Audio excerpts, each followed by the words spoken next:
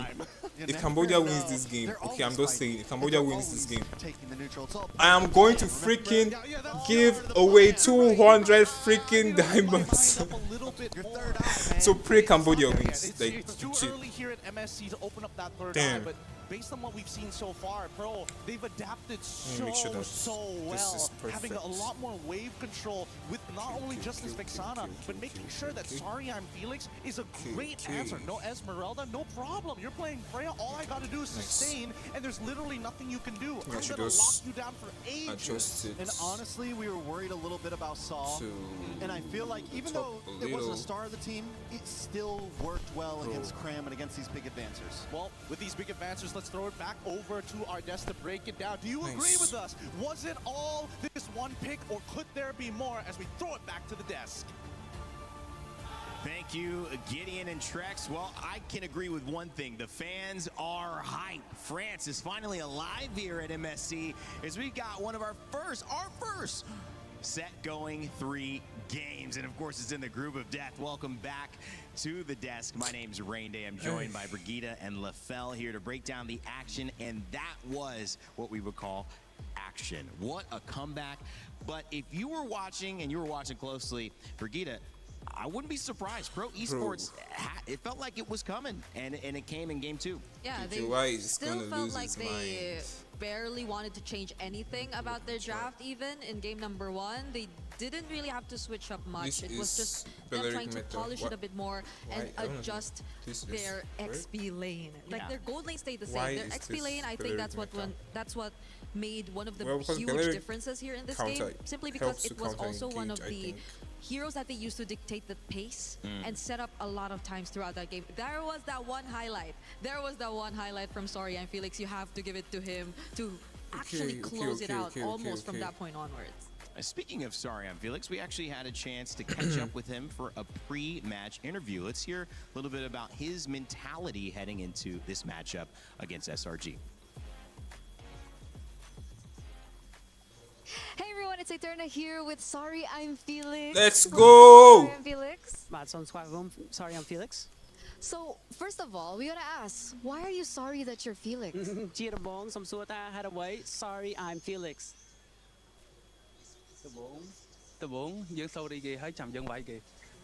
I just want to say I'm sorry before I attack you. Oh, sorry before he attacks you. All right, so we get context there. But Felix, this is not the first time that we've seen you coming through to MSC. We've seen you with See You Soon, and back then you were up against SRG. Now you're going up against SRG again. What's the main difference now? បាទអញ្ចឹងអានេះមិនជាលើកទី1ដែលយើងជួប Felix នៅ MSC ពីមុននៅជាមួយក្រុមគេហើយឥឡូវបានជួបជាមួយ SRC ម្ដងទៀតប៉ុន្តែខាងនេះខាង Pro Esports អញ្ចឹងលើកនេះមិនដែរមានអារម្មណ៍ស្វាយចិត្តហើយប្លែកយើងធ្លាប់តែប៉ះនៅធីមចាស់អីធីមយើងពីមុនឥឡូវយើងមកប៉ះនៅធីមថ្មីទៀត Yeah, I feel like this is a new thing for me. Before I met this team on my prior team, and now I'm here on my new team, and I'm meeting them again in this match. Do you think it's stronger now? Do you think the team is stronger? គាត់ថាក្រុមរបស់អ្នកថ្ងៃនេះខ្លាំងជាងក្រុមពីមុន Steady. Yeah ខ្ញុំគិតថាអាចនឹងខ្លាំងជាងពីមុន Yeah, I think we're stronger. Okay, he thinks they're stronger. Can we ask why? បាទអញ្ចឹងសូមសួរហេតុអ្វីដោយសារពួកយើងខំប្រឹងច្រើនហើយពួកយើងមានពេលវេលាត្រានជាមួយគ្នាច្រើន Yeah, I feel like we worked really hard and we had time to train together. Okay, so they worked really hard, they've trained together, and obviously they've trained for the new meta. So what does he think about the new meta? What do you think about the new meta? Considering that we've seen a rise in assassins in the jungle, I don't think it was a massive EXP lane like draft right now? cup, to be honest. Like, in fact, I'm 100% sure SRG had the better drafts, like, legit. Like, bro, look at their range. Their range was insane. That's, I wonder how the mid laner of Cambodia didn't die like up to like maybe 10 times, because what the hell, they literally had loads of dive and backline hitters. Like, look at they had a Forza, they had a Cho, they had a Freya. Bro, on the top of it, they had a Hirara and a Claude. Like, bro, SRG had the upper hand, most especially with that Farsa, bro. That Farsa pick, I thought they were toast. Bro, like, no, SRG's draft was, for me, it was better. They're all important. We'll get to see it was how better. exactly Even that like breaks if you down even later on heard in the next what upcoming the match, because once again they are up against SRG. Commentators SRG last or time when you met them, the unfortunately analysts you as suffered well, a defeat. they were literally Do you saying think that you can SRG's win draft this time was even against better. SRG? They don't know how the Cambodians are going to pull it off. Bro, there's no way. Like, I literally thought it was even GG. Like, I swear, I thought it was GG I like the confidence. Thank you so much, Pro Felix, esports. and of course I good wonder luck. how And we're they throwing pulled it that over off. back to you guys. I swear, I wonder how they pulled that off. Well, I feel I should say sorry I'm rain day at this point because I have to talk at you. But sorry I'm Felix, a great interview from him. I actually really enjoyed hearing his experience. Like, I thought the same. Vexana was really a bad choice. Like, I would have preferred them going for a Lilia SRG winning or let's see what he will. Back on MSC 26 in France, they've actually taken a game. So already performed better. He's already said we're stronger. They are stronger in terms of results. And LaFell, we didn't get your thoughts after that game, after this post-match breakdown graphic comes up. Give us your thoughts just on what you saw. Sorry, I'm Felix impact be now that the Ruby was available for him. I mean, it's amazing because he played that Ruby offensively and defensively beautifully. Because the thing about SRG, their draft is all about going all in. They want to dive. Yeah, they almost won game one. That Ruby They almost won game one. They almost won game one. I don't know. They just played. They just threw the game. Pro esports threw the game. Like, how can you throw literally a 4K goal lead, bro? Almost a 4K goal lead. You just threw it away like that.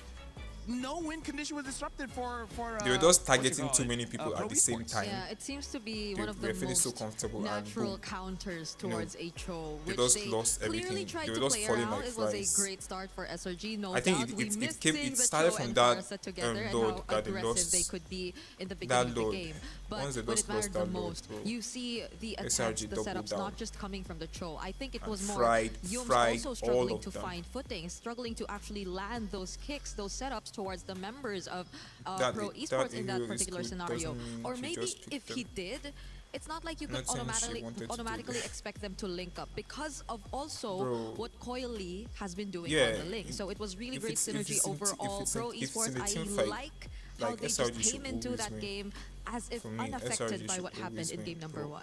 Like, you have a couple of clips for the us. backlines are very before we get into this easy to get. Thank you. Oh wait, you're welcome.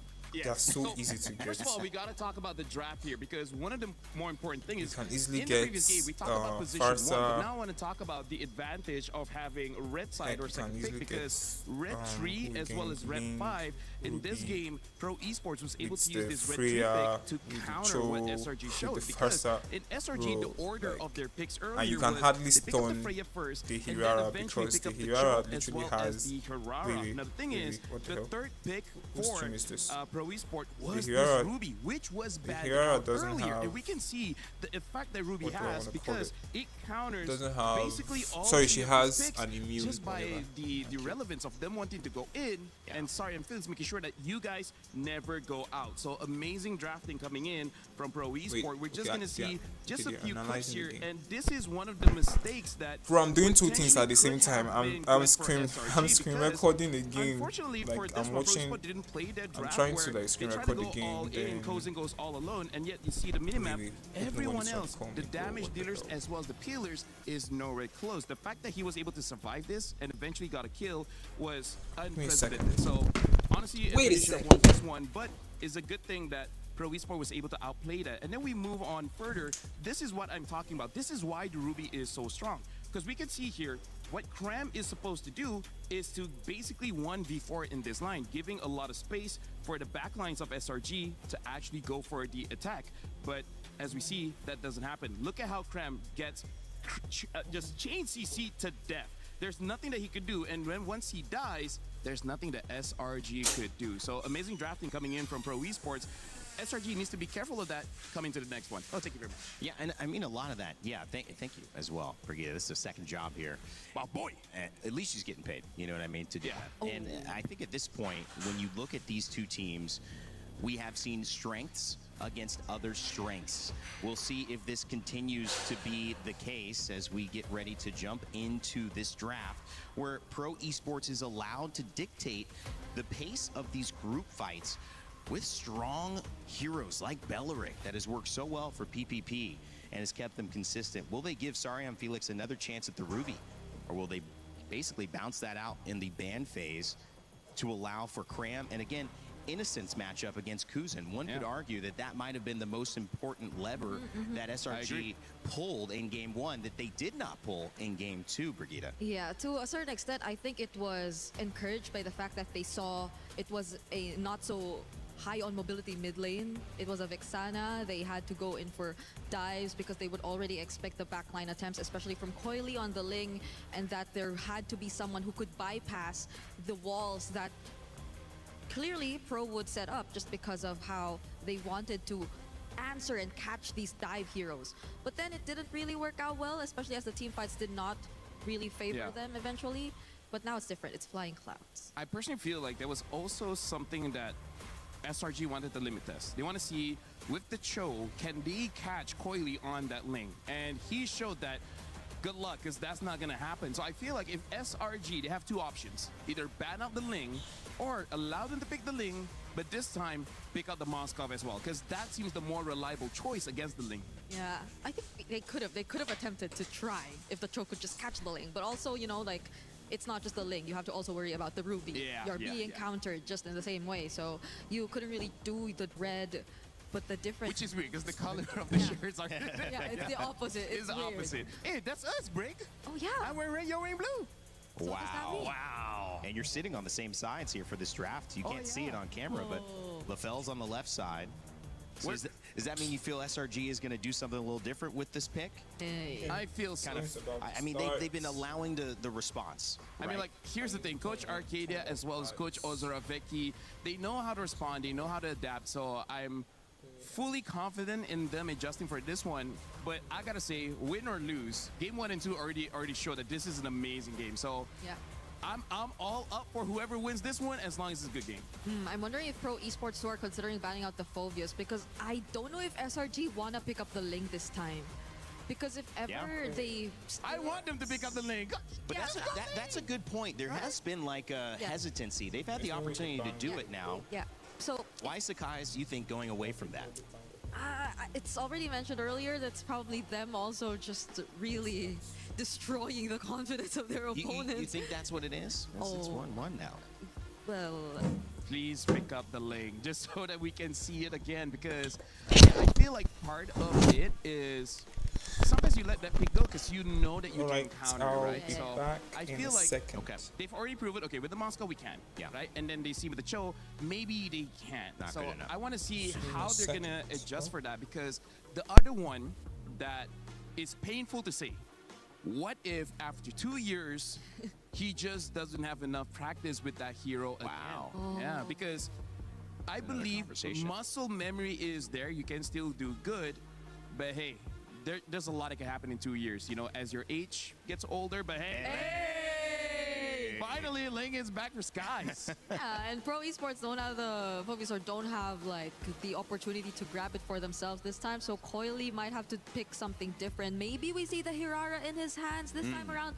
Possibly Red 3 if they want to pick it up there, because as of the moment right now they are going to go straight for the Belleric Prio. Or maybe if they want to save a bit more of their strategies, they could also show the Hirara here too, but at the same time they're just the Freya still open. There's a bunch of other the Eudora.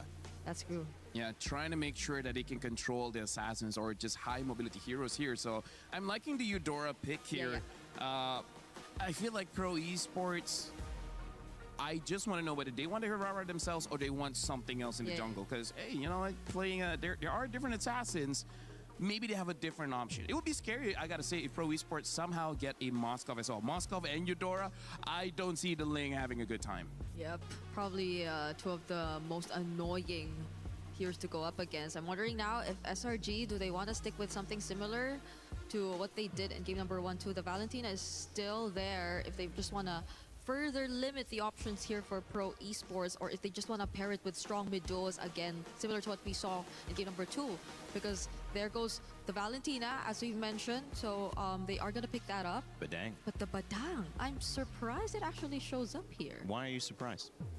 I feel like it was something you'd expect more to come out in second phase. It's a little early. Like, you don't expect the Badang to get banned. Yeah. You're expecting maybe the Raiders get banned, maybe the Esmeralda, because right now, looks like SRG want to run it back for game number 1, except this time, changing the Hirara into a Ling. Yeah. But that does mean that Cram has to use some kind of frontliner. He has to be the bait, and then Valentina as well as Badang, used by Stormy as well as Humes, is supposed to be the backup. And I mean, I think they are saving that EXP pick so far on the side of Pro Esports, so we don't know what that's going to show up with.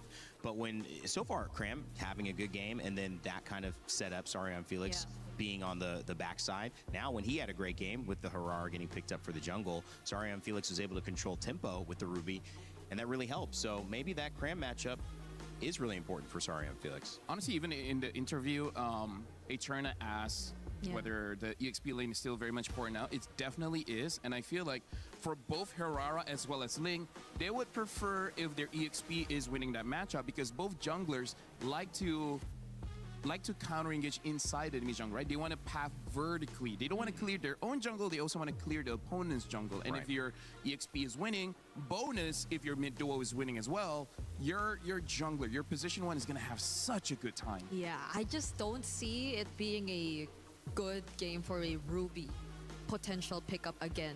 Okay. If ever Sarion Felix does want to consider that. It's simply because of the presence of a Valentina this time, which I feel like if you pair together with the Badang in multiple ways, stealing away the I'm offended through the IMU ultimate, then that could just mean more and more damage for Pro Esports in terms of the team fights, because that's multiple layers of crowd control. You also don't know the kind of frontline that we are going to expect from Cram as well. So they would just probably enhance their team fight capabilities if ever they go for the Ruby route all over again. But again, there are a couple more options out there, and considering that there's a XP lane matchup you just really want to guarantee favoring your side, then there's a chance we also see it considered in last for Pro Esports in this draft. Do you let the Freya go through? That's a good question. Yeah. Here's the thing. I feel like Freya could do it if they're looking at Pro Esports' 4th pick does not have a lot of crowd control, because Freya's tankiness comes from lifesteal, right? And then your picks like the Arenas just by healing very, very fast. So I feel like the Freya, as long as there's not much crowd control, so she can keep basic attack to death, then I think they're like, you know what, we can go for Freya again. If the 4th pick, whatever it is, has 0 crowd control, then yeah, maybe Freya. If not, maybe something like a Terizla would be a better option, just to be a tanky frontline. Okay. Moskov banned. Yeah. So we won't see that. And we also don't know if like SRG are considering. Wait, honestly, another pick. One of Cram's favorite is the Lapu. Yeah. I feel like it is going to be good enough still. And there's a potential for a pick like a Sora where I can see how they're going to play is someone goes in, please kill Eudora fast. Once Eudora is out of the picture, it's a bit safer for the Link to come in. So they have two options. Either have a tank to absorb all the damage or kill the Eudora so fast that the Link can just clean up. Yeah, and we also don't know if SRG... Someone loves you, Brigida, but that's every day, bro. It's Brigado. It was Brigado. Brigado? That's probably not me. I'm just kidding. Games on the Harith. Yes, thank you very much. But going back, it's going to be another Harith for Kozen, and we don't know if, again, SRG might want to consider a double fighter setup as well, since the Freya is still open, as you've mentioned. So there's a possibility they go for that in gold, and then another hero in EXP if they just want to play around the Ling for Crab, and that just makes them a lot more team fight heavy as well. That's just gonna help them execute much more of the maybe creative angles that you were talking about earlier, Lafel. But a lot of the other marksmen are also still available nonetheless if they want to consider that. But I'm really considering a Freya potential here. Okay. Innocent had a great game one. Set the tone. Oh. Yu Zhang. Yu Zhang coming in to EXP as well as a Clint. Okay, I'm going to go very fast for this one. This means Pro Esport, if they pick up a tank in the EXP, they will lose. Yu Zhang's great in lane, but more devastating in terms of turtle fights, team fights, anything in the river. He will be able to dive in, stop them. The anti-CC that Yu Zhang has helps him a lot. And Clint, if he gets going, the burst is going to be so high. There's a chance that AURORA won't be able to get into the iframes and just die instantly. Isn't this also just like one of the best ways to deal with a Eudora? You just fly around the Eudora and you don't care about the threat of getting stunned as long as you're still in your dragon form. So trying to stun me when I'm... Yeah. Although, honestly, that should have higher effect because Yu Zhang's high in the sky, so lightning should be more effective. But True. You're actually closer. Yeah. Right? And there's the Freya. Okay. So I think they got to answer so much here. Laning-wise, Clint into the Harith and then the Yu Zhang into the back lines.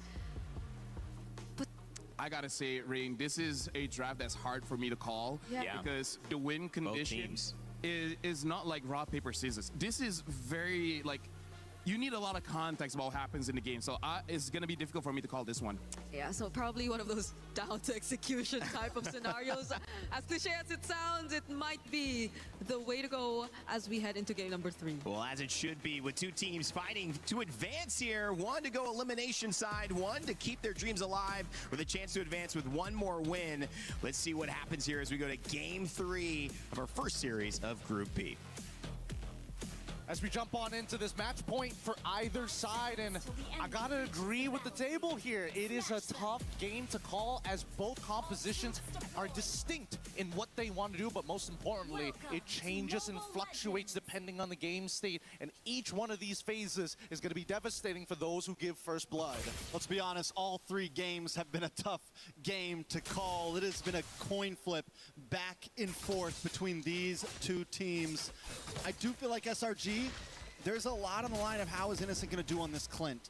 Yes, sometimes the Clint can be an amazing pick, but for me, I worry that there's just not enough of a box around him, and he could be an easy target for Pro Esports. I think he's going to be the main anchor of the team. He's going to be coming in the last person to show up. I think it's going to be Cram who has to somehow zone out Sa to keep him outside of that area, and the rest of the team need to figure out how to way to deal with Sariam Felix, because let me tell you, that Vengeance is going to buy him like 3 seconds worth of time, and that could be like anywhere between 6 to 19 auto attacks. Very, very fair at that. Both teams, though, taking it slow here. Nobody going for the big invades. You do see Yums kind of checking out Orange Buff to at least figure out the pathing of Coily here, but nobody trying to overextend. It is game 3. It is a lot on the line right now. A lot on the line. I love the pull yourself together coming out from Sa. He understands. I'm willing to trade flickers, but most importantly, if I catch somebody without theirs, it's game over for them. And I like the fact that Pro have adjusted, right? They didn't get super aggressive in the mid stages of the game. And more importantly, for the mid lane, they want SRG to kind of walk out here. They've already figured out the jungle pathing of where Sakai's is going to be with the help of Cinco de Pepe, and he's made sure he knows, okay, he started on Orange Buff. They're going to show back up on this turtle side again, so level 4s are going to be key. Good poke from Innocent there. Is forced to use the Revitalize. the rejuvenation. On the boss side, Turtle will be up. Sakai's going to look for any angle in, but again, both teams just taking things so slow. It's so different compared to what we saw previously. Oh, yeah. Oh. Speak of the devil, though, a lot of damage onto Yumes. Yumes taking out first blood into the hands of Coily. Basaw's going to fall next as Stormy finds a kill. Sakai's looking for a target, but forced to run away. Pro Esports taking domination over the pit. Cram drops as well. 2 members down inside of SRG. Skies isn't done just yet. Coily low. Stormy keeping vision. Yumes back to the party. Doesn't have Fist Crack available to him. He's still level 3. So we can't get a big playoff. Sorry, and Phoenix zoning them away as Pro Esports takes the first turtle. They tried to drag this out as long as possible, and really unfortunate for Cram, right? He finds the initial assist, but unfortunately he can't keep fighting forever when there's so much CC on the opposite side. Unlucky for Stormy, wasn't able to steal the Wrath of the Dryads fast enough to buy him those precious few seconds to get a little bit more out of his Shah Residue passive. In the meantime, though, this first turtle already in the hands of Pro, a very slight lead, but the lane states hasn't really changed too much. Maybe for Sariam Felix, but for everybody else, it's pretty neutral. Sariam Felix just consistently rotating up to this mid. We can already see the slight aggression. They smelled blood. They're looking for maybe a little something more here. Cram hanging out in lane. But I mean, that's kind of the plan, right? You wait until the objectives, and that's when you want to use that Black Dragon. Whereas when you're on this Freya, you want to move around a bit more. You have the ability to do that. Yeah, the lane states are so important, especially like manipulating these waves. Cram understands if he hard shoves this, there's a good chance that Sariam Felix, if he's there at the right time, he's able to kind of freeze him out and will always take a negative trade against him if he's next to his tower. Oh, Coily walks right into it. Danger has struck. Sakai's gets the kill. Beautiful and intelligent invade here. They knew for a fact he was going to show up, knowing that he started on the top side of the map. So this was all pre-planned by SRG, and also not to mention the fact that they've denied information. On the top side, nothing much is going to be happening here, right? Like, we're expecting both teams to get more aggressive, but I think the lane states are by far too important to disrupt. You know, you would think Pro has maybe learned the lesson a little bit. SRG has loved coming down to this bot lane. They love that tri-bush, but it looks like Pro loves Stormy. They're looking for the target. Sorry, and Felix needs one more hit. He finally gets it. Consistently finding moments to get an advantage. Every single time. And luckily for Sariam Felix, he's not wasting much. He's just going. He wants a whole priority, doesn't mind sacrificing. Oh! Nice Fist Crack, doesn't fully commit though. Knows he wasn't able to get more than one. That's a Black Dragon form. I think they just have to give this up unless Cram makes a super play where he petrifies 3. Cram is looking for it. Unable to connect though. Sariam Felix connected himself. Will get knocked up, but it's just to make sure Cram can get away. Pro Esports moves on to the turtle as Sakai's points his eyes elsewhere. All right, that was expected here. It was going to be a no contest no matter what. Yumes made an attempt, and unfortunately, that's going to be the signal to back away. But Sariam Felix is becoming a little bit of a problem. He's starting to take more control over his side of the map, making it more difficult for people like Sakai's to even take his regular camps. All right, so Pro Esports with good control over the rotations, good control over the map. Sariam Felix seems to be a step ahead of Cram. We saw this in game number 1, though. SRG just needed to wait for that mid state so they can start working together, start overpowering as a team. Right now, they're still playing a very split-up game.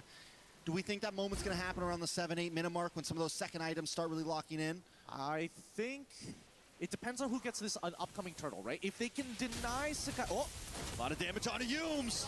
Saw able to get the kill. Sakai's wants to try to dash into the backside, but he's unable to connect. The stuns are just too much. The stiff arms are always there. Tempest Blaze comes down.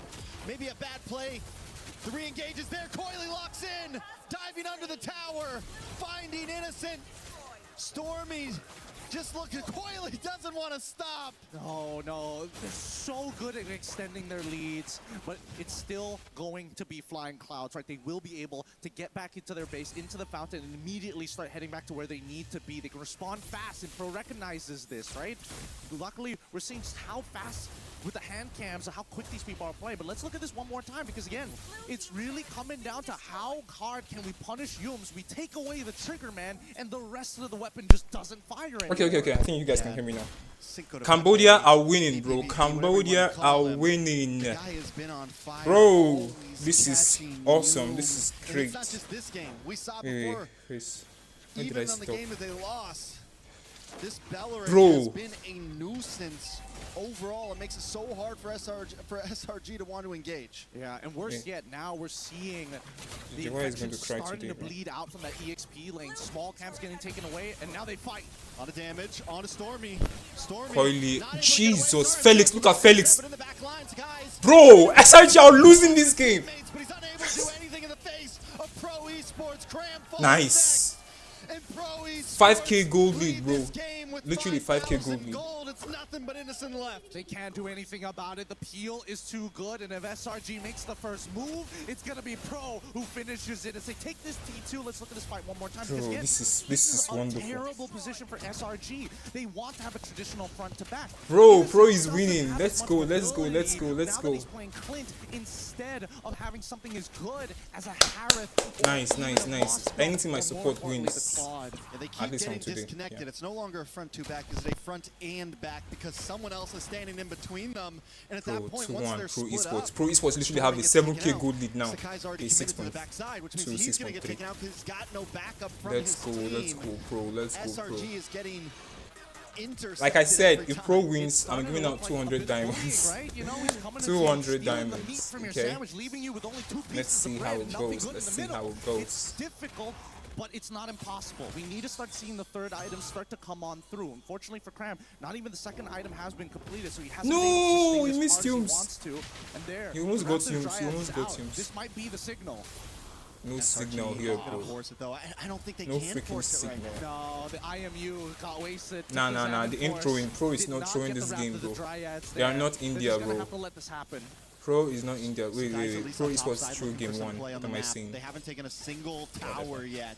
So not only is it a huge goal, This is lead, Sakai's it's a huge first game on map Link, by lead the way. for Pro Esports. Let's go, Pro. Sorry, 200 I'm diets. Yes, yes, 2-0-3. yes, The exactly. man has been a monster Bro.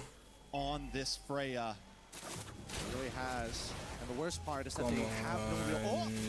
Eudora, bro, look at the chain damage. Stormy. The chain CC Graham as well. takes it as well. Coily, untouched, Bro, unfazed. that was Another tower close. should drop That here. was freaking Pro Esports close. relentless. This is disgusting.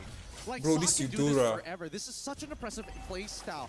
80 seconds to 103. That's a Nah, 23-second Sakai's got difference it. just because he has pull yourself together. And Saw's going to do it again. He's going to keep repeating this process, targeting Stormy to make sure that they don't have any form of counter engage because Yums is the only one who's allowed to walk forward. So do we think we're regretting the Ling pick up front? Damn. Maybe should they have gone for something else? I feel like at this point, the Aurora or the Ling, it's an even trade no matter what. No matter what, you get one of them. Maybe you can start prioing something else. Or is Pro Esports just outplaying in a Bro, general Coily sense? I think is a it's beast on this outplayed, and I era. think they were thinking, I wish we had Lapu, but here And we this go. Beleric is a Guys, nuisance, looking for a way into bro. the backside. Coily Sakai's still trying to able steal get the it load. once again. Sakai's No looking punish. for the steal. At least they don't lose any members. Let's go, Pro Esports, bro. Still against Pro Esports. That was a difficult contest here, Nice, especially nice, for nice. Sakai's. Despite the bladed Tempest, right now he is 2 levels down to Hirara and has plenty of base damage just to kind of go above and beyond the retribution numbers that we're seeing so far. And now that SRG backed all the way into the corner, we're seeing a repeat of game number 1, but this time for Pro. Skies continues to play the off lanes while his team defends. The Holy Defense will be in the mid side for when this Lord comes. Sakai is Pro trying to Esports split may push. not be able Coily is get trying a to full kill him. push in. Cancel the recall. No, no, he's can't. No, no, he He's got can't cancel recall. No, recall. There we almost. go. That was close. That's it. That was That's what close. That was Coily has close. been doing all game. Oh, you're gonna recall the Bro, very dangerous Cambodia. I won't be one, surprised if I see another Cambodia 5 top 3. Like seconds of legit. your life. And these 5 Cambodia seconds top have been 3. stacking up MSC. already. Seal play on the top side. Cinco de Pepe I will not looking be for a target. surprised. Cram forced I'm the back telling off. you guys now. Wrath the Dryad has not come out Oh, just what yet. the He's hell? holding on to it. He finally pops it. Felix, nice. Yums is dead. Yums is nah. Yums is dead. Yums is dead. Ling. Bruh, nah. You can't do anything, bro. You can't do. Nice, nice. Felix, Coily. Woo! Let's go, Cambodia. Bro. It's down to 1 HP. That makes the difference. I am so happy that this is happening right now because lots of people have been underestimating Cambodia, bro. Lots of teams have been underestimating this team. Honestly, though, the fact that they lost no inhibitors is still huge. I might rather want to lose 2 of my team members than lose that off Bro, lane. PQ was on point. Lord is going to be up soon. Macro is going to be important. Where we are at in this yeah, game Cambodia right is on Pro We are at Esports. quite a difficult moment for SRG because now, at the very least, they're willing to throw bodies for these inhibitors. They don't want to be put in a forced mistake scenario, but at the same time, they clearly don't have enough numbers to finish off the correct targets. I think the only person they can really jump on is Sa. Posen, he's vulnerable for the next 30 seconds, but by the time the Lord actually spawns, he's going to get the Purify up again. It's Pro Esports. Bro, I can't wait to see DJY cry, bro. I can't wait to see my bro DJY cry. Because I still am on the board that SRG is not completely out since they didn't lose any inhibitors. It's comfortable, right? The map isn't, it's not like what we saw in game 1 where Pro had 0 inhibitors. It's going to be hard to fight for a Lord. The possibility is still slightly there. Come on, Cambodia, man. Nah. Not a lot of teams can do this against SRG. The Sky Piercer. This might have been a little bit of a mistake on Innocent's part, but at the same time, I think it's a lot of faith as well. The rest of the team is like, we will put them at 1 HP. If you had Sky Piercer just a little bit earlier and you could auto-attack them, that would have been a 2-for-2 trade. So at this stage, my hands are up here. I'm praying that SRG can find that angle, but Pro, they have not made this easy. Look at this position from Yums right now. They're definitely going to try to fight for this Lord. Look for a cheeky back. They do not know. What the hell Yums is? Wait, he's trying to do what he did in game 1. Nah, Pro are going to read into this. Pro will legit read into this. Jesus Christ. Jesus Christ, no way. Saw drops as SRG tries to get away with the Felix is steal trying of to their life. The steal of this game. No way. Jesus Christ. SRG have flipped the table. And they've done it. They've done it. I thought they were going to play for the fight, but unfortunately, Yum said, no, we are going to go straight for Coily. They lock him down. The iframes are good, but it's not over just yet. Nice, Kuzen! Nice one. Nice. Let's go. Why? This is the same thing they did in game 1. They just give out the load just like that. Stormy saying, no. This is not over just yet. We're dominating this game, and we're going to try and run away with it. SRG. Oh my god, what is this? The same thing with game 1, losing the load and then... It wins the clock ticking. They didn't need a clock, they just needed Yums in a beautiful position, coming in from the backside. Sakai's finally what is there just to like try and focus the freaking jungler during the dot tick? Heck, just bait the load, just to like want to take the load, then you find the enemy jungler, force him to use something, maybe it's ult or something. That's what they do. Oh my god, and SRG knew that if this next Lord falls into Pro Esports' hands, there's a pretty good chance this game ends in the next 4 minutes, but now they've bought themselves some time. The investment has been worth it, and we are getting to the end game. Now that we're at 44k to 47, despite a 2.5k lead for Pro, the guys alongside with Innocent have completed all of their core items. SRG only have... they didn't check that bush. I've seen that bush be used against teams that I like in my own favorite. Wait, what? Why will... Okay, this is good. Jesus Christ, I think this is bad. Why will Kuzen go in so deep like that? Felix is dead. No. Jesus Christ, they've lost this game. Wait, Coily still going in. Nice! Nice Coily, bro. This is Philippines for you, bro. What the fuck? The push and pull was good from SRG, but Pro said I got one better. Really unfortunate for Coily is crazy, guy. To die to trade off. Let's look at the replay one more time because this did not work out the way that Pro wanted to. But I don't know why Kuzen went in there. Like, bro, you've already gotten the vision that 3 people are there. Why did you still go in, really bro? turned the fight in SRG's that was very favor. stupid. But here's the problem. After everybody continuously fought for this long, the big play came down to when Sakai's ended Felix up going actually down after Bellerin caught him with the top before he goes. Then, how do you deal with a Freya? You can't deal with that fully scaled up Freya, man. Man, I think the whole crowd right now is on the edge of their seats. We are on the edge of our seats. Everybody's praying. They're praying for their teams, hoping there's a god out there to give them some strength, because 7-15 so far, and Pro has not been able to put the final tombstone on SRG. And everyone still has inhibitors. Yeah. I mean, honestly, this could go another Lord after this. If this is just a clean Lord take where nobody loses but this lane, man, they split push. Okay, I think they know the lane is top lane. The lane is already coming. ESPORTS is going to start it up. Cram does have Black Dragon. We're going to wait for that one. Come on, blitz it fast. Blitz it. Make up your mind. Oh my god, they've lost the Lord again. Nice, they got the Lord. But Sa. Oh my god, Sa is there. Cram is truly targeting the back line. Nice! No, Felix is dead. Jesus. No. Oh my goodness, range of Cram, innocence. despite everything that he absolutely tried, the dashes Can they utilize this he load, though? played it perfectly. I-frame to That's the dodge, question. manages to slip past, and even then, it wasn't good enough. Wait, They can hold on for Conceal? just a Does little he have bit his longer, flicker? protect the inhibitor. Maybe He there's has his an flicker, but he doesn't have opportunity, his but I don't ult. think it's going to show right I don't now. think they can Here convert comes this. Kozen. He still has that But if they damage can rush. try and get, oh my god, the damage on PP. PP needs to, I think PP is dead. PP is dead. PP is dead. PP is. What the fuck? Kozen and Coily, bro. No, Coily is dead. No. Throw. Nice! Nice, bro, PP is crazy.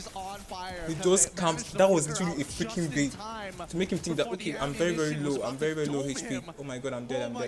Boom. I don't know who's going to win this game, but by God, this has been the most fierce competition we've seen so far. Stormy now finishing off that Holy Crystal for the sake of the extra little bit of damage. You notice that every single time both teams interact, so many people walk away with 1 HP, despite Sky Piercers being in play. I feel like, honestly, with that last Lord push, all Pro really needed to get was an inhibitor out of it. You only had 3 members. Coily. You're up against a Clint and a lot of just siege defense potential. The fact that they were able to get the inhibitor is a good start. But like I said, we're going to another Lord. Pro Esports still has inhibitor standing. SRG has gotten to the max item point almost. We're getting very close to tie game material. All right, Zipper, I need your help. We need to know how many Thunderbelt stacks Yums actually has. I need to know the numbers. Bro, it doesn't matter what about Thunderbelt stacks he has. He has 5 deaths, bro. No! Wait, want to kill Cram? Yes, I pray this thing works. It works, nice. But the back. He's telling me have a winter crown. No, the mid doesn't have a winter crown.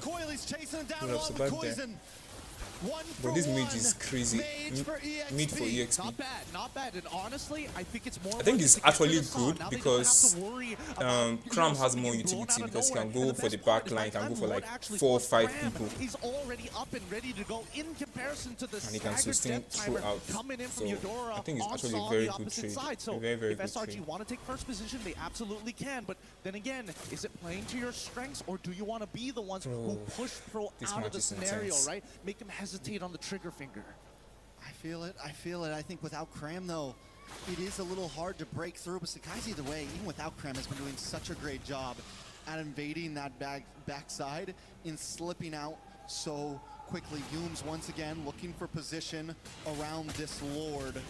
As Pro Esports play the map, are we going to see Yums look for that back push again, and will Pro Esports check it? Oh, I don't know. He doesn't seem to be taking that space just yet. There's no reason if you guys are to. trying to like I think go for this load this time, please just find top side is going to eventually turn into a slow push. Even if they can just for that bottom make side him as well, waste that his extra ults, minion that's here. literally a win. SRG need to be the ones That's to reveal the themselves freaking win. first. But if they do, that means Pro is going to yeah, start from blitzing 3-11 the to Lord. 11-19. It's a game it's of crazy. cat and mouse. It's about information. It's just corporate espionage at this point. Corporate espionage, I like it. We did see Coily whittle down to that top side to get the push back. SRG, Wait, look for the in-game. please, Cram hasn't used just Black Dragon just yet. Yums there as well. yeah, those has an baits, immortality, look for can take a lot of shots, can because this take the lane, big bro. push. Wait, conceal from him, PP. Pro Esports. Flicker. Oh! Nice. Okay. Got it. There's no way the link goes in. There's no freaking way the link goes in. When the Belleric has his ulti, they mad. I think this is an endgame. What do you guys think? Into the way Stormy will respond just in time. Lord This is goes where mid. it gets really difficult because now This we're talking is about a Lord definitely that an also endgame. gives you damage reduction. Pro Esports just need to gather the troops and get ready to try and press their advantage into it, which is great for Innocent. But the question is whether or not that damage reduction is going to be more than the true damage Innocent can pump out. It's a lot of damage from Innocent, I will be honest. Like I said, if Pro Esports win this game, just get ready for the 200 diamonds. Straight up. Guys, just pray Pro wins this game. If they lose, no 200 diamonds giveaway, guys. Nice! They got Cram, they got Cram, they got Cram, they got Cram. No! Cram is still alive. No! Cram is still alive. Nice, Cram is dead. They should kill Innocent. If they don't kill Innocent, wait, what the fuck? Why? Why? Jesus Christ, they've thrown this game. They've thrown this game. I swear they've thrown this game. Jesus! Coily! Bro! Oh my god, Coily! It's over! It's over! Coily, come on! I'm so happy, bro. I'm so freaking happy. Let's go! This is awesome. Okay, guys. Yes. Tell him to shut up, bro. Tell him to shut up. Come on. Come on. Yes. Okay, guys. How we're going to do this? Okay, the first four people to drop their game details. Drop your MLBB ID and also your server ID. Okay, first four people will get like 50 plus diamonds each. Okay, let's go. I want to do a screenshot quickly. First four people. I need to go and do a video right now. Like, guys, this is awesome. Yes, bro. You guys need to hurry. I need to go. Like, not go. I need to do a screen recording of something. They are going to stream TLPH game against AURORA. I'm going to stream Onic, my team. Okay, Onic's game against Entity 7. They're going to stream YANGON GALACTICOS as well against GEEKAY ESPORTS, hopefully. So who do we have? We have one. Okay. Screenshot. Okay, the last. Okay, wait. The last. One more person.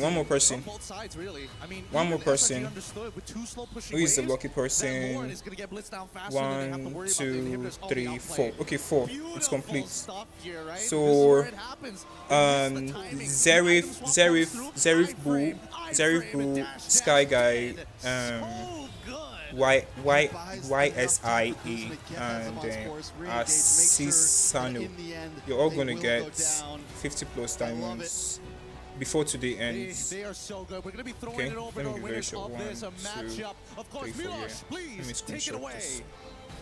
Thank you very much, my friends. We have the man of the hour here with us. Okay. Victorious. You guys are gonna get it before today ends. 100%. We have to talk about this first. Bro, yes. Game 3 was super tight. Came right away The fuck? to the late game. Who is SRG, bro? Who is SRG? Close it up and finish the game. Game 3 គឺស្មើគ្នាមែនទែនប៉ុន្តែធ្វើយ៉ាងម៉េចដើម្បីបញ្ចប់ SRG. ពួកគាត់ Bro, I might ពួកគាត់ go buy ជា some champion things តែ and ចឹង come back. ពេលលេងមួយគាត់វាអត់ easy game ទេទៅ My thinking.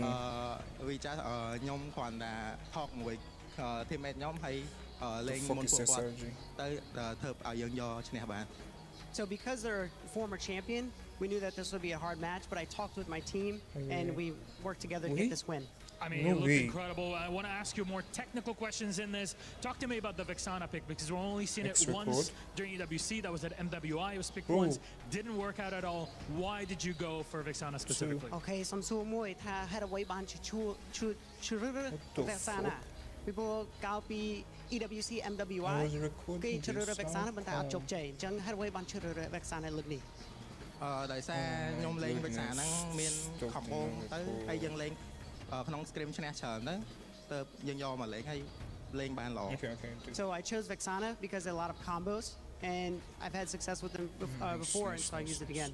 It worked out well. And Ruby recently patched heroes also played by you in the team. Do you think that should become more meta in terms of picks or is it just a Cambodia special to run? អញ្ចឹង Ruby បានទទួល patch update ថ្មីអញ្ចឹងតើគិតថានេះគឺអ្វីដែលគេនឹងប្រើទូទៅឬអានេះគ្រាន់តែជាអ្វីដែលកម្ពុជាបានជ្រើសរើស 6 minutes ខ្ញុំគិតថា Ruby ហ្នឹងគឺ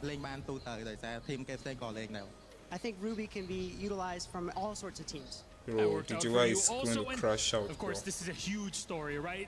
You're coming in, Pro Esports Cambodian representative. You beat Selangor Red Giants.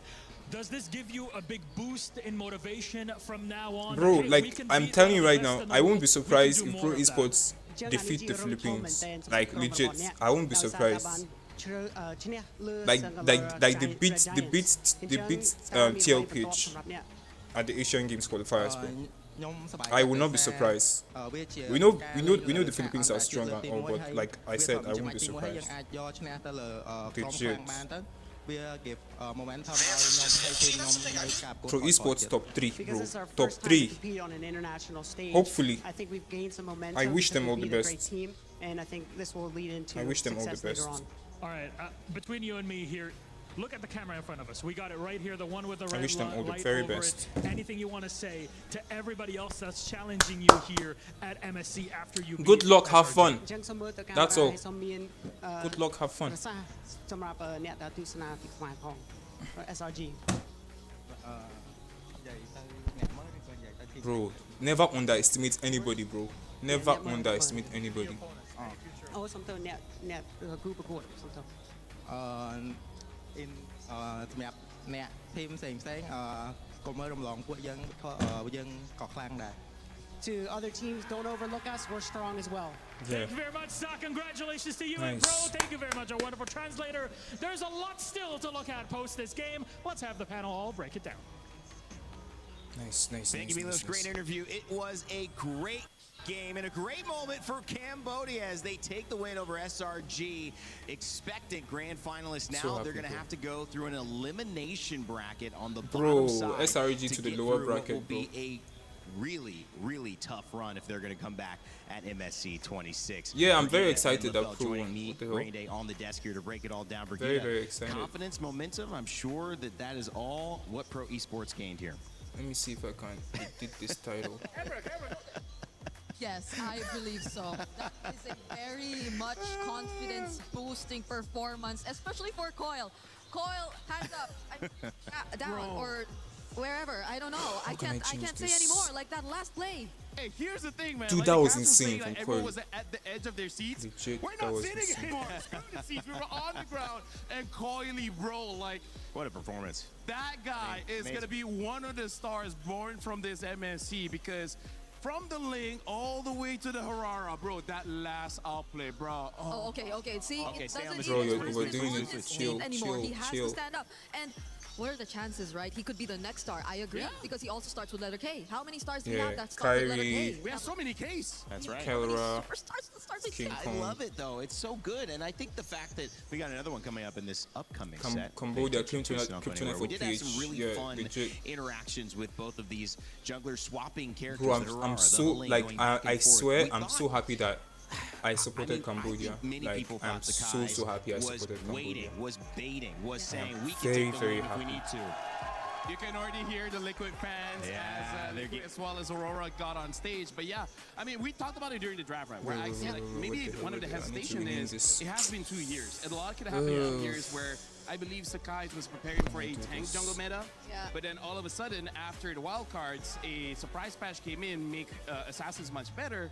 And maybe he just needs a little bit more practice on that thing to use it again. Yeah, honestly, after game number 3, I'm quite torn as to whether or not I'm thinking it was just mind games all along, that they did not want to prio the Ling, or was it just them playing more into their comforts? Because again, we really haven't seen Sakai's been able to pull off that exact same Ling. We're so familiar of him in the recent 3 years. And even when it comes down to things as maybe simple as objective takes, right? I think Ling is one of like the most reliable junglers to contest, and that's why it always boiled down to a 50-50 red 3 battle whenever there were objectives. But maybe there had something to do with level gaps, I don't know, but it was not the same. A lot of level gap, but also we gotta say, man, Harara actually does quite a lot of base damage, making it much easier for the Harara to steal that. So I think that's a lot of information, not just for SRG, but all the teams here. Harara is a threat. In wildcards, they say Harara was not a threat. Well, proven wrong, man. MSC is a different beast. Yeah. I mean, the way these things develop, it's like there's the meta, there's the counter to the meta, and then there's something that gets exposed after that as you're trying to counter. And it felt like AURORA being available every single game set up Pro Esports to have success either way, because they were playing Ling fine and they knew they'd get AURORA, so they did not have to prioritize any of those characters in their first 2 picks. They could take the Eudora, they could take the Beleric, which to me, I think PPP or Cinco de P, whatever it is you guys want to call them, 5 Ps, let's put it that way, was a really big factor in this team fight. And I think that was a very hard, despite, you know, many people looking at Innocent, looking at Kozin, who did really well. I feel like Brigitte, they just kept the core that felt comfortable, and they team fought pretty much the same way, and it really worked out for them. Yeah, no doubt, no doubt. P on that Beleric did a really good job all series long, and I think he was the more stable player in that series. It served as more of like an anchor of what they really wanted to play around or how they really wanted to execute their team fights, whereas for Sa, I feel like it was the more flexible role for Pro Esports. There were times where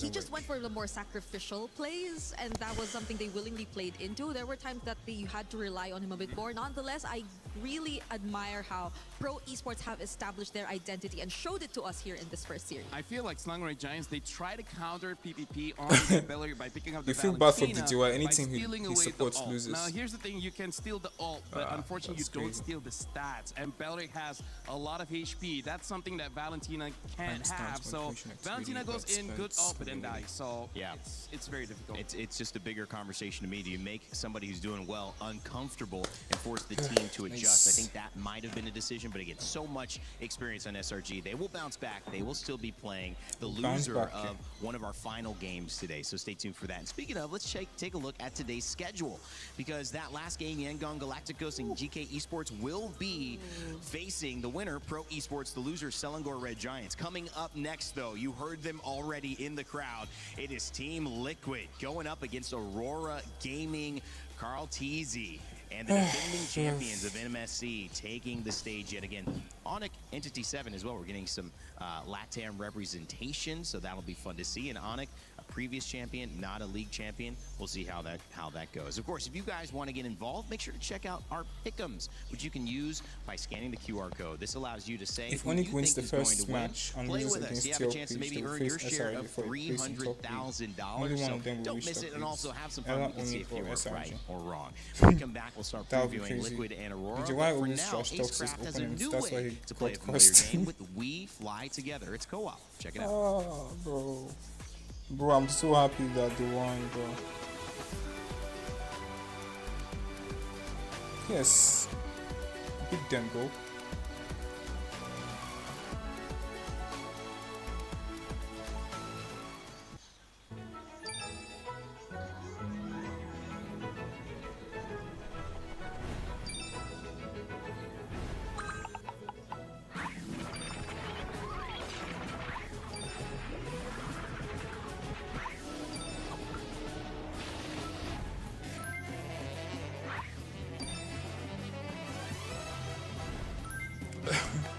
That would be a fun match. Onic versus SRG. Though I think it's going to be TLPH versus SRG. That's what I think. I think Onic are going to be TLPH. I'm inspired by it. They're not just you can call it cap, bro. That's what I think. I think it's going to be SRG who moves to top 8. I don't know about that, bro. He thinks he can come in here and play my game. He knows nothing. Let's go! Tyler Wine, you're done.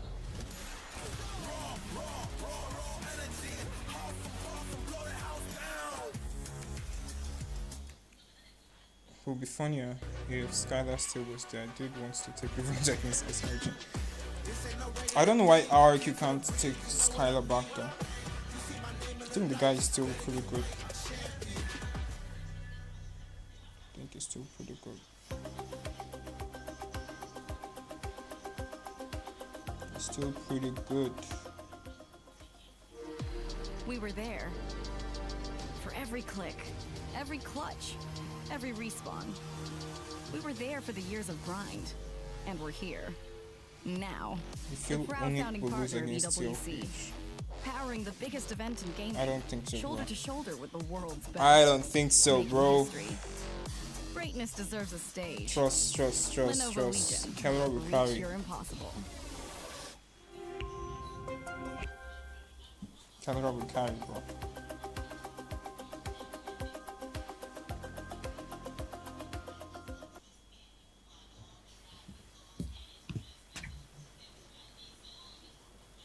Are you Sanji? No, I'm Sanji. You? No, I'm Sanji. Bro, my fucking battery. Rumor has it still going. And of course, Sanji's together with the little Spider-Man meme. Welcome back. My name is Rain Day.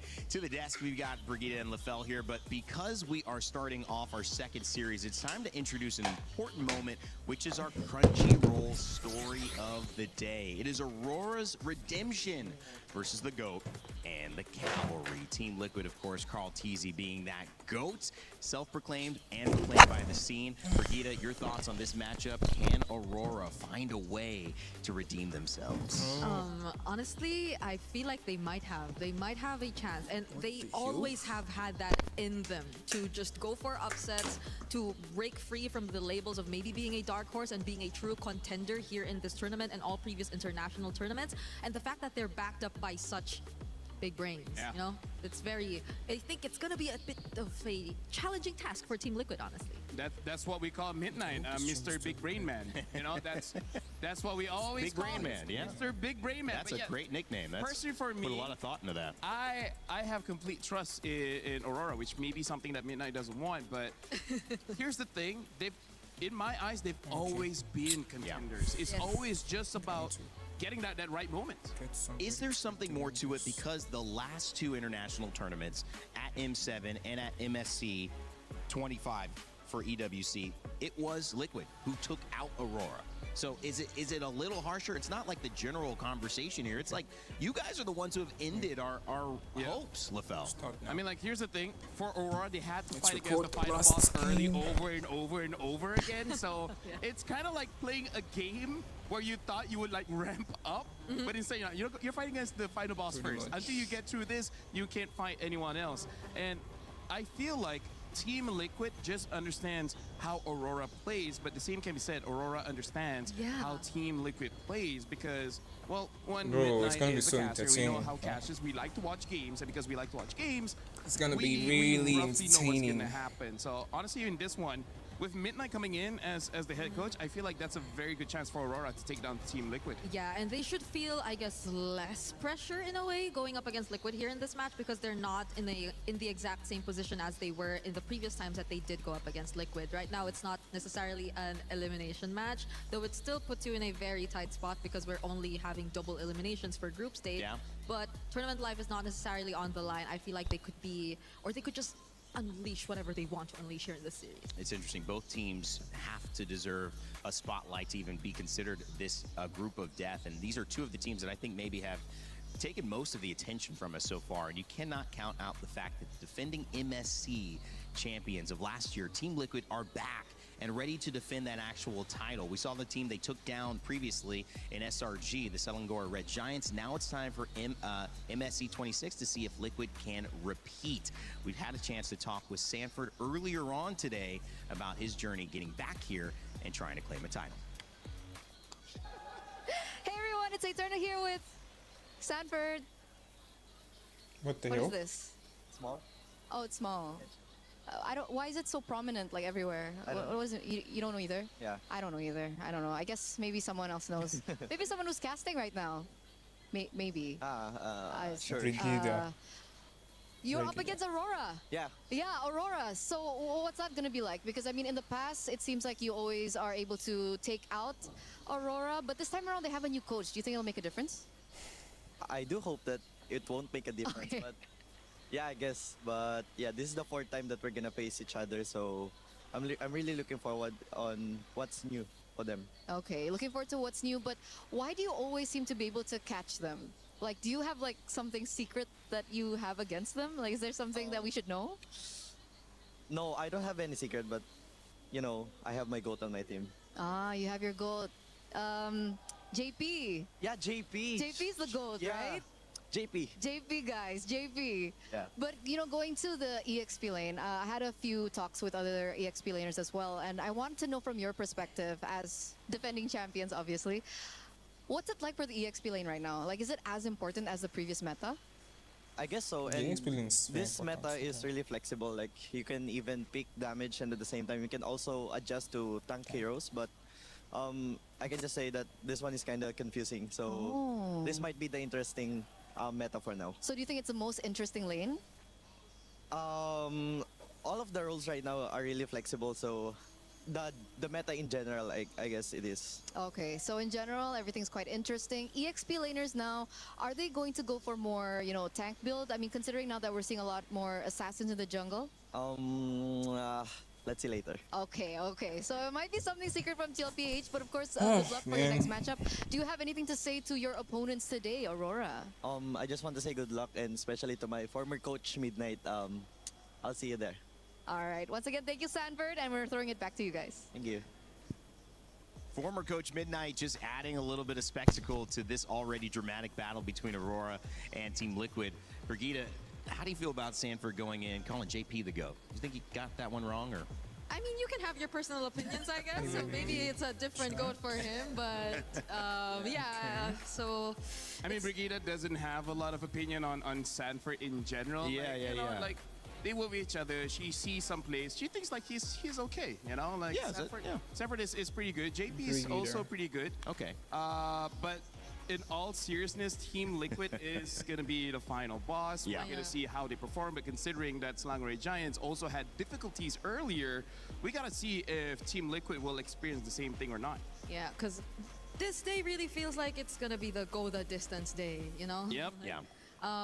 You wanted it to happen in the last two series, but we had to witness it in the first one, and I really can't help but feel like there's a high chance we do it all over again here in the second one. It does feel that way, and you kind of pit these two conversations against one another, and it's one team who's defending a title, one team who is trying to get over the hump, and what better opportunity, the biggest international stage available until you guys hit the M Series later on this year. One of the things I always thought was interesting is people who are trendsetters, and you know, you've seen it through Midnight, and you've seen it through Aurora entirely. Well, I felt like it was time for us to catch up with Luna as well from Aurora and see how they felt about coming into this new assassin-heavy meta, and also MSC 26.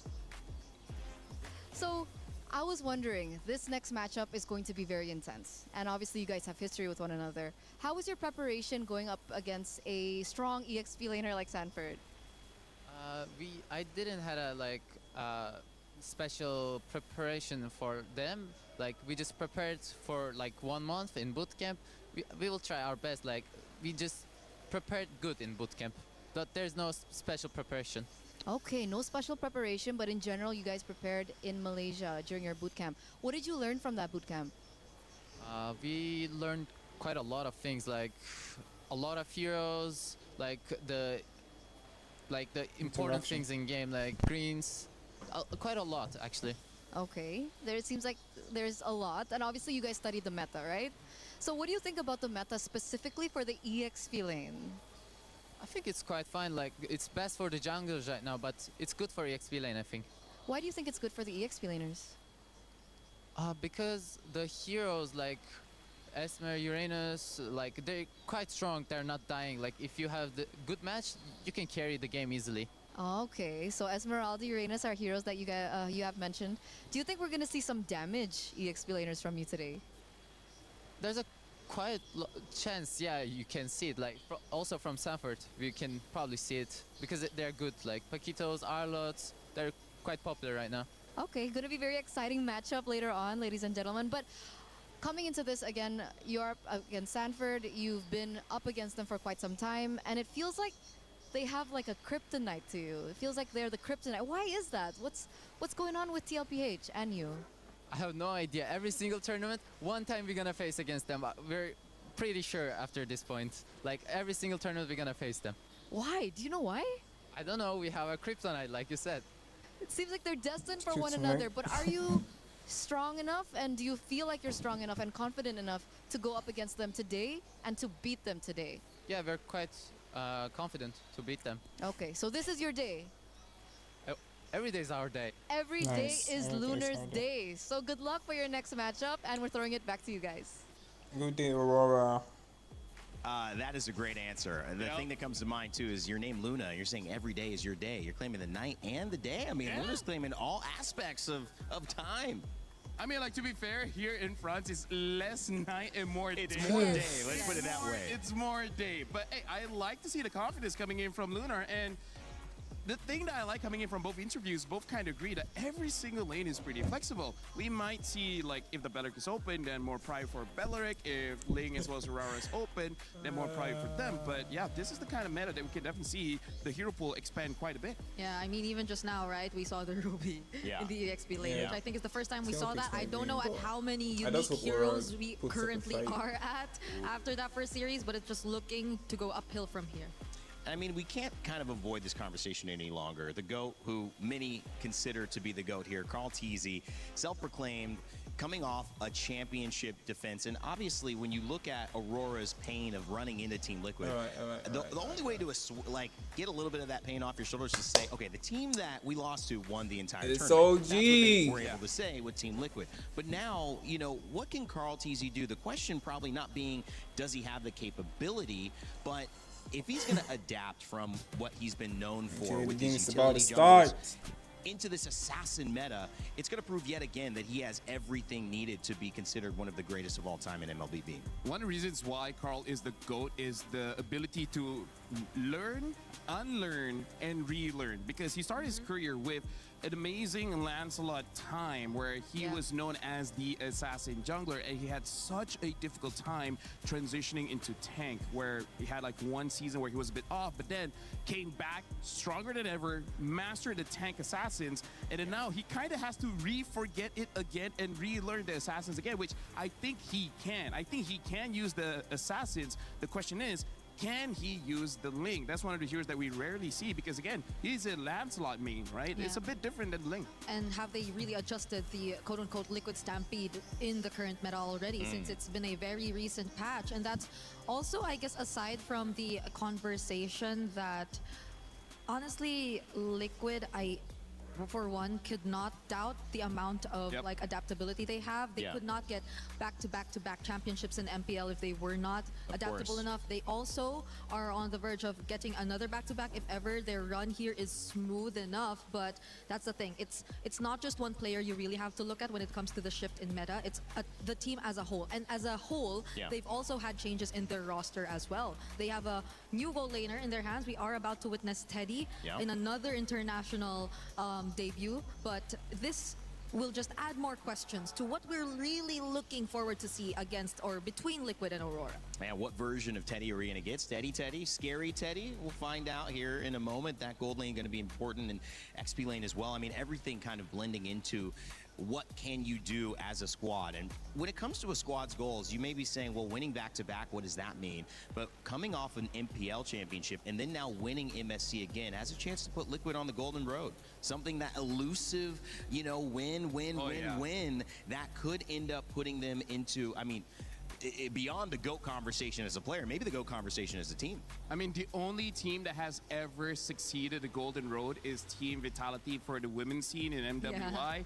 Other than that, it has been years, really. Like, from the start of my career, and it's been a long career until now, there's no golden road winner. So if they're able to do it, this is the start. Good for you. That's it? You're gonna get, it took that long? You're just going to give them a thumbs up? Nice. Yeah. My God. Congratulations. And they were close. They were close, though, to doing that. It was just a couple months back, back in M7. That was January earlier this year. But again, there's a reason why it's called the elusive title for not just them, but every single team trying to compete here in MLBB, because it's just so hard to get on that streak against these teams, against all these emerging regions as well. Excited about this matchup? Excited might be an understatement. We. Oui. Baguette. Bonjour. Baguette. We're not trying to make fun of French. We love French. I wish I could speak it better. But in Paris, France, there's a moment happening. The excitement is clear. It's in the building. It's palpable. You might be able to sense it even through the screen. It is our defending champion of MSC, Team Liquid, taking the stage versus Aurora Gaming in just a moment. Our second series of Group B, the Group of Death, begins right now. Let's go. Thank you very much, guys. And oh my. Match 1 was an absolute banger to watch. The first full series that we have gotten this group stages, and Milosh, SRG losing like that. That was tough. I'm just going to say, yes, it was tough, but kudos to Pro Esports for doing this. It's kind of this long-standing story of when will it happen a Cambodian team is able to fight back in this, and they were the ones to pull it off. A day in MLBB history has kicked off today. I agree, and as we enter the second match, we elevate the heat here in the arena. Ladies and gentlemen, the Cavalries, join me in welcoming Team Liquid! Let's go. The defending champions of MSC is here on a mission. Defend their title and bring it home once again. But as they face their friendly foes, will they serve or be served? Serve or be served. We're clocking that one. A tough fight, but again, it's Team Liquid. Their opponents, though, they have a lot to prove. Please join me in welcoming AURORA Gaming! Their performance at M7 rocked the MLBB world, and they've only looked better since then. They might face a tough opponent today, but clearing hurdles has been their single focus on the road to MSC playoffs. Yes, Milosh, they have met each other countless of times in the land of dawn, but as usual, only one will prevail. The question is, who is it this time around? We keep asking the question. We're going to figure it out. Please, gentlemen, AURORA, please, Team Liquid, you may place your keys. You may get ready and shake your hands in the middle. We'll see if they'll actually go for the full shake. It'll be the full respect play between our two captains here. And it's gotta be, there it is, we're ready to go. My friends, Team Liquid playing, AURORA on the other side. Let's send it to our panel and kick things off. Thank you so much, Rose and Milos. We're back and ready for our second series of the day to begin. The beautiful matchup between Team Liquid, defending MSC champions of 25, now against Team AURORA Gaming, who are trying to figure out if they've brought enough to this meta to surprise the Giants and get over this mountain that has been Liquid standing in their way, Brigitte.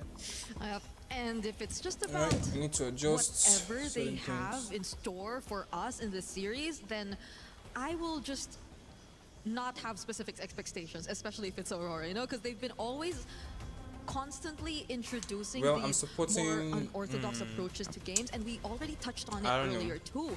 The fact that they were probably one of the first to try the AURORA, or maybe something else like a Selena later on. Well, there's a new interactive effect in the shop. I don't know who to support, bro. Happy Rhino Day. You guys can check that out right now. I know many of you, like me, are probably playing some MLBB whenever you get a chance. I played a bunch of ranked last night. If you're in game, maybe even in this... Man, you lost? Dang, bro. Oh, did that? Maybe you don't want to show that one. Just hold on himself. I think that was against Carl, if no I'm not way. mistaken. Oh, well, that makes sense then. Yeah, because it was on a Cho. He often does a 1v1. Maybe Really? he got lucky and got to play against him I think it's perfect. a day previously. Anyways, gentlemen, and yes, I mean But I'm gentlemen. supporting AURORA, and I'm supporting... And I'm supporting... okay, all good now. That was chicken scratch, guys. I couldn't read any of those notes. There's no way anyone's picking up on that. Let the best team win, bro. That's all I have to say. Unique hero so far has been 45. Oh. So that's really good. Shout outs to Midnight, Mr. Big Brain Man. That's his name. That's what we keep calling him. Like, every night we call him, he's like, hey, Mr. Big Brain Man, and then we just end the call. He has been annoyed, but, you know, what's he going to do? D&D? Truly, Midnight has brought, in some ways, you guys have talked to him, and I think the word on the street is that this Eudora pick has kind of come in as an answer that AURORA Gaming have worked on with him.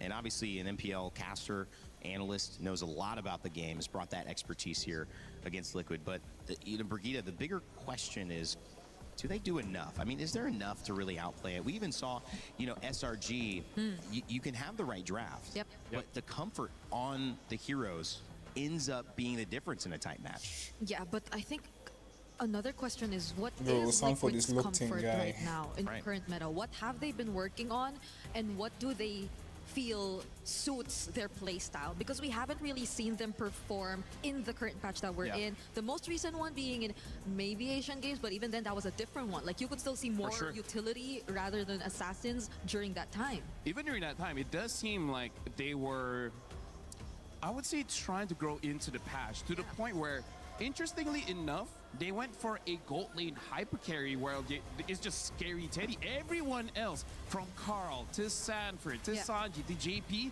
all of them were utility to the point where JP was using a healer in Matilda in just protecting Teddy. Though I do have to say, it worked out very well. Teddy on a carry is properly disgusting. But again, different meta. It might be different now. Sometimes I just want to interject this because I have the benefit of not having seen all of these games that you guys have. So I am coming in with no prejudice in some ways as well.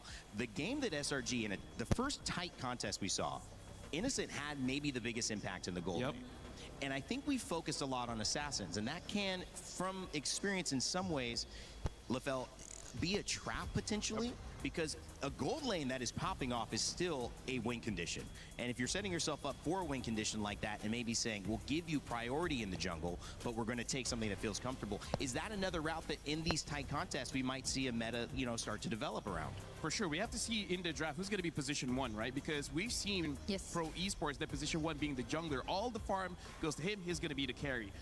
That's why we're interested to see whether Team Liquid, the position 1, is it going to be Carl or is it going to be Teddy? Because, again, Carl is an assassin user. I want him to be position 1, but that means the draft is going to change quite a bit. And you were talking about gold lane. We're going to talk about AURORA in TNZ. TNZ as a jungler. Even when assassins are not meta, that guy popped off to the point where we believe, like, hey, maybe assassins are good even when it's not supposed to be. Yeah, so much mind games. I think we're expecting more mind games here in this draft, but also I just want to note that it's flying clouds, LaFell. Liquid barely lose when they're on flying clouds. I think there was a clean record during MPL even. They had a loss though, I think that was an Asian Games, but other than that, this should be a map that favors them. Raymond, this is already an interesting opener here where Team Liquid, they're already batting out 2 assassins. They're batting out the Fanny and they're batting out the Ling. So they're not going to be opting for that one just yet. I don't know whether this means they will be using a utility jungler or just go back to Lancelot in the jungle. But look at AURORA. They're batting out the Zushin as well as 2 tanks. They ban out the Atlas and the Marcel. Coming into this, if you're thinking assassins are the meta, you ban out Fanny, you ban out Ling. Does that mean you're expecting AURORA to pick HAUSA here? Oh yeah, honestly, that's an amazing first pick. And maybe Liquid will try to counter with the Eudora, considering that it's open.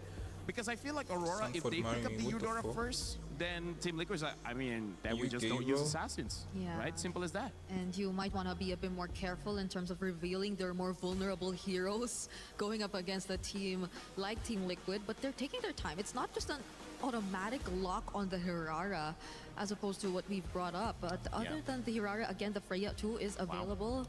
So this is going to be the choice, a good flex for AURORA. Now the HAUSA potentially picked up by Carl TZ if he likes. But obviously the Freya, a strong pickup for AURORA Gaming. How will Team Liquid respond to this? And also this opens up for AURORA. Not only does it mean that you can put it in the EXP or the gold, but also enable a double fighter setup where maybe you can have like a Zushin as a hyper carry for now.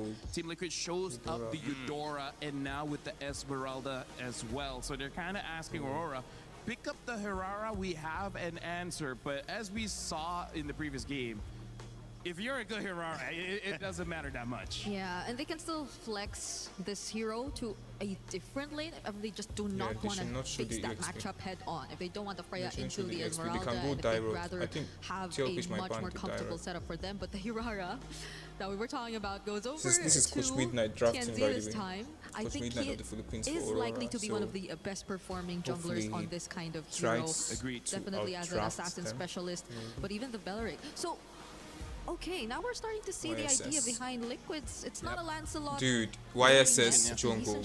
So because I was looking it at might Zericxnn as a possible definitely pickup be. for either team here because I feel like both teams, one of the it might definitely be double I would say fighters. advantages that they both have. Esmeralda is they know how might to slow go the EXP game. They know or how to make Go it 18 Pro. They minutes, might 20 minutes, so flex. you need an enabler for that one. So Yeah, the Zericxnn this is is probably hard. going to be position 1 for Team Liquid here. So Carl should be is hard. having a good game knowing Team Liquid. Yeah, I think my question right now here for Liquid though is, granted the Zericxnn in the jungle, is it likely we see the Esmeralda still considered a flex and they just opting to go for a different XP lane? Because if they want to put it in gold and just revolve around the Zericxnn, I think that could be a fairly probable game plan for them as well. Considering that right now Aurora might just go heavy on team fighting as well. It's a Beleric in the roam that you're seeing. And that Beleric proved to be so valuable on the side of Pro Esports and helped them get 2 out of those 3 games to take down SRG, sending them to the lower side of the bracket. It's a strong matchup so far. AURORA, Beleric, Freya, probably are some of our highest picked, also highest win rate heroes so far in this game. Haven't seen a lot of YSS, but I mean, you put it on Carl TZ in the jungle, you're probably feeling confident. And wouldn't the Lilia ban also suggest that they might want to go for that route? Yeah, it's have more tanks, yes. Yeah, because if they want just more melee, more close range targets, then they definitely would have to take that out. Yep. And also, you know, like Lilia is good against a lot of tanks and also a lot of wave clear. So maybe that's also something that they're trying to punish for Aurora, making sure that whatever picks they do have, the wave clear isn't going to be great. And now a targeted ban. They ban out the Selena, and this is one of Rosa's pick where Selena kind of doesn't care about the meta. It only cares, are you good enough, right? A good Selena will always make it work. But now we're looking at Aurora as well. They're banning out the Cho, which is, again, one of JP's best heroes. Other than that, there's still the Matilda, there's still the GALACTICOS, Highland. There's so many picks that JP can utilize here. Yeah, honestly, we haven't seen much of the utility roamers just yet. The more support type, healer type roamers. And maybe, I guess, next to that, if we're talking JP, if they really want to go play around the Zericxnn, then maybe another revitalized roam would just be next in terms of hierarchy, in terms of their options. Yeah, the only question is it going to be a Hylos or a GALACTICOS if you do want to go for that revitalize. And now the carry gets banned out as well. So they've looked at the Asian games and they feel like it could still be the case of Scary Teddy just go on that carry. And now the GALACTICOS, again, one of JP's best heroes, has been picked up. So these guys are very smart. They are saving their EXP/gold for last. Because they feel it's still very Aurora might go the Dyro. right now. And they it's go just, Dyro, I guess, they Aurora might that just we're looking flex at for more Esmeralda to potential go pro. surprises. Because we're waiting for their mid Oh, the lane Dyrod as well can even as go their gold. potential EXP I think they can gold. still Not lock sure the where Freya Dyrod. is going exactly just Legit, yet. they can still But lock in the terms of Dyrod. mid lane options that might just But they work need to out be for them smart here. about it. Because the I feel like Esmeralda they kind of might. need a gold laner because they're going up against a I don't Zericxnn. Something like a Claude would be pretty good because Claude's one of those heroes that can die. Wait, and what the fuck? Gets picked up, so this is gonna be Wait, I don't understand. in the EXP, Rafaela so is going. Wow. So what, did he go room. Kimmy just so that they have a long range damage dinner? Why will you pick? This is new. And the What the Uranus. fuck? Midnight, what are you? It's a mid lane Rafaela. What the fuck is Midnight doing? Midnight, what are you cooking? Yeah, this is a mid Rafaela. Wait, mid lane Rafaela. Hey. Mid lane Rafaela, guys. This is the first time I'm seeing this. Why is this, at this point, something that Jesus we're not Christ. expecting from Midnight? Why is it catching us off guard so much? We're not expecting from anyone. Midnight, This is- bro. I can see It's Big Brain Midnight. It's Mr. Big Brain Man. So I guess it's picked to counter the Eudora. Were suggesting was something Is I that expected more because from Liquid if rather the than Aurora. Eudora heals damage, you can literally heal back.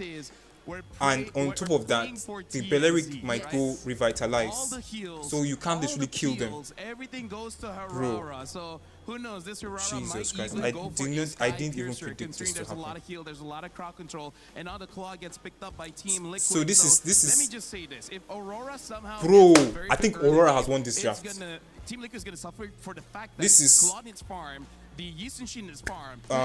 Freya also Gold kinda needs and not farm. EXP, So if which is Aurora very, has a very good good. early game, Then Uranus Liquid might EXP be in against trouble. Yeah, and the also worry, it's Esmeralda, a which is a very good very matchup. annoying lineup to go up against. Bro, if you are Liquid I think at Aurora this might win point, this there game. are just ways to Legit, speed Aurora up. might win this game. There's just a Wrath I of swear. Dryad that could just catch you and stop you in your tracks if you do And don't they dive usually in. have So 3 timings squishes are very crucial heading on into this the game. side of Team Liquid. Well, heading into our second series of the day, it's Bro. the defending MSC champions for Bro. MLBB, Team Liquid. I don't think Angela might be better because I think Angela cannot, how will I put it now, she doesn't have much more value to her kids, because with what's the name of this hero, Aurora, I think you can use your skill 1, I think skill 1, right, to know where the enemy is. Like, you have more range than the Angela. Then your passive, when you want to resurrect somebody, you can resurrect like someone like in a very short time with Rafaela. So plus you have the heal on top. Like, bro, I think Aurora literally cooked with this draft. Yeah, but outside of that, yeah, it's been a very long time. I have been wondering about this. If we're going to start to see some classic, you know, Ube in a sense, with such heavy assassin junglers coming back, sometimes that is the answer. Sustainability, steamroll, group up, and just power through. But the thing is, with something like Aurora, it's a little different than what you would classically see with that. Normally you see the utility jungler paired up with that. This is a different flavor, I'd say, but leave it to a team like Aurora Gaming, you know, from Turkey to go ahead and bring this kind of strategy to play. I think that's one of the big things. Even when you look at the emblems, you know, the Rafaela looks to go ahead and obviously have a little bit more on let's go. Aurora with the first time Rafaela mid lane, bro. Build here on that Rafaela to go in the mid lane, supplement this strategy that you're going with. Provide vision. And you have a bro, this is Beleric, bro. You're going to be also, you know, the Rafaela, what you get the revive self-harm. Wait, I mean, it's been a flicker Beleric and not revitalize It's Beleric. no longer the big stun on that ult. You get to bring one of your teammates back to life, essentially. So even more sustainability in terms of how long you want to drag out a team fight. The target could literally be anyone on the team, honestly. Anyone on Aurora's side could benefit from that. You bring back the Uranus, I don't think anybody on Aurora can die like easily. Flicker by Sanji, which is pretty good. Burn there. Battle spell down for Sanji off of that. First turtle's going to be up here to second too, so both teams wait a second. getting a movement for that turtle. One thing I would say, Aurora are already on the turtle. Sanford providing mission. Sanford is going to get level 4, but I think he's going to be level 4 before this also. You're used to seeing really high speed, high stakes team fights, but with these kind of compositions, they know where Rosa is. They're going to lose this. Nice, TNZ gets it. Kaltis is dead. Kaltis is dead. Sorry. No, who survives? Luna. Sanford kills TNZ. Kaltis is still alive. Respawn immediately, bro. You see what I'm talking about, the passive? Like, it's like TNZ never died. It's like TNZ never died. Throughout the game here, but yeah, objective secured by Aurora. They're going to go ahead and try to put some pressure on Carl TZ to get his buff, but he's going to go ahead and get that just fine. But as we saw for that last fight, that's what I wanted to point out. You know, JP's revitalizing this Aurora might win this is game. pivotal because he needs to extend the team fight for the team. You got to go ahead and deal with the TL has late game advantage, but will they allow them to get to the late game though? Being able to kind of weave in and out of the fight. Will they allow them to get to the late game? That's the question. You know, cast that Rapid Drive, lock down these members of TL. You could get stopped in your tracks. By the way, this is Teddy's first international. So the timing on first being able ever to extend team international fights team. are crucial for TL. Alright, so Aurora, though, getting that first turtle. Even though they lose TNZ, levels still very similar between Carl TZ and TNZ. Sanford able to get that kill. Lunar able to get a kill for himself. So both the XP laners benefiting from that last fight. Aurora, but still, like there's a lot of value. Aurora can just kind of bully TL away in some of those big 5v5s. The only thing they're I think they're going to win every team fight. Is Sanford getting to that back like line, no something jokes. that he is so good at. Aurora are going to win So the every team Esmeralda fight. does really well. Good, first item, pick up already Flask here of for the Rosa. Oasis. Flask of the Oasis locked in, helping with that sustainability that we're really talking about. It's a highlight of this lineup, and this was kind of thrown out there, right? With the theory, the kind of theory crafting out there about after this patch, you know, would we see these healing roams pop up? And I know it's, you know, this time it's in the hands of Rosa, but you could think about how dynamic a lineup can be now with the Rafaela, and even, for example, maybe a Matilda mid we see in the future. You know, Estez, of course, still being one of those heroes that comes into mind with this kind of concept, but second turtle is up. Let's see if this one will once again go over to Aurora. Carltease is going to make his way, but he might be here a little bit too late for this take. Yeah, he's not going to go for it. He is going to back off. He takes a lot of damage from Lunar. Gets a stun. Bro, no way Aurora has all the turtles against TLPH. A team that is so like shocker onto multiple members, getting the stun. So bent on objectives. Not to go for this orange buff. They are going to back off. This is one of those things, Trex. Well, anyway, I guess they're playing to their strengths. They know their timers, right? Type of, your claw needs to go ahead and build up. You got to get those items here. Good flicker burn. They have to choose their fights really carefully, and that's one of the difficult things. You can play off Aurora has a 1K that stun that you get packed in. Even the 4 they're playing very great, disciplined. Good for poking, but you're essentially to get a kill for Team Liquid isn't the main focus right now. They need to go ahead and just let them scale themselves up on this kind of lineup. If there's a team that can channel patience outside of Team Liquid or some other teams, Aurora is definitely one of them. They're not trying to force fights here. They're getting objectives. They're playing the map slowly. Yeah, TLPH has good skilling, but they're looking for the slow burn, the slow kill right now. The thing is, with Aurora, allow them to skill. You have the Freya, you have this heal, and the fact they want that to it is wait. I lane, literally Raphael, saw not Luna Aurora, entering the that's turret. actually start to benefit. She's going to benefit from some of those items and maybe even output a little bit of damage. Are they going to invade? I think they're going to invade. They have the resources to invade. Team Liquid they have the resources to invade. Skill of their own. And, yeah. I mean, this Pulse buff is up. I think they might invade. Nope. Very different from our previous they're literally invading. Here we go. Look at Pagu. Look at Pagu. Connects, does get the knock-up. Bro, Sanji's dead. Carl is dead, bro. Carl is dead. What the fuck, bro? Everyone is dead except for Teddy. Teddy just trying to push lane. And that is the power of this lineup. You saw it bro, right Teddy there, was not just there to help at all. As we look at the replay here from STC, this bro, was around I told you guys, every single team fight, Aurora are going to win. Because of the Rafaela, bro. The heal, the speed boost, like that's what the power play the slow effect and the stun on Raphael's ult. Like, bro, this is crazy from Coach Midnight, bro. This is what I this is crazy from Coach Midnight. This Rafaela mid lane, bro. The layers are still peeling off right now, and we still got a long way to go till we figure out exactly what is what. And Aurora can literally move from lane to lane because of the speed boost of Rosa. Wait, Teddy's dead. No. But the fact that Aurora is up 4K right now. Bro, JP cannot do anything, bro. JP cannot do anything. That is unheard of.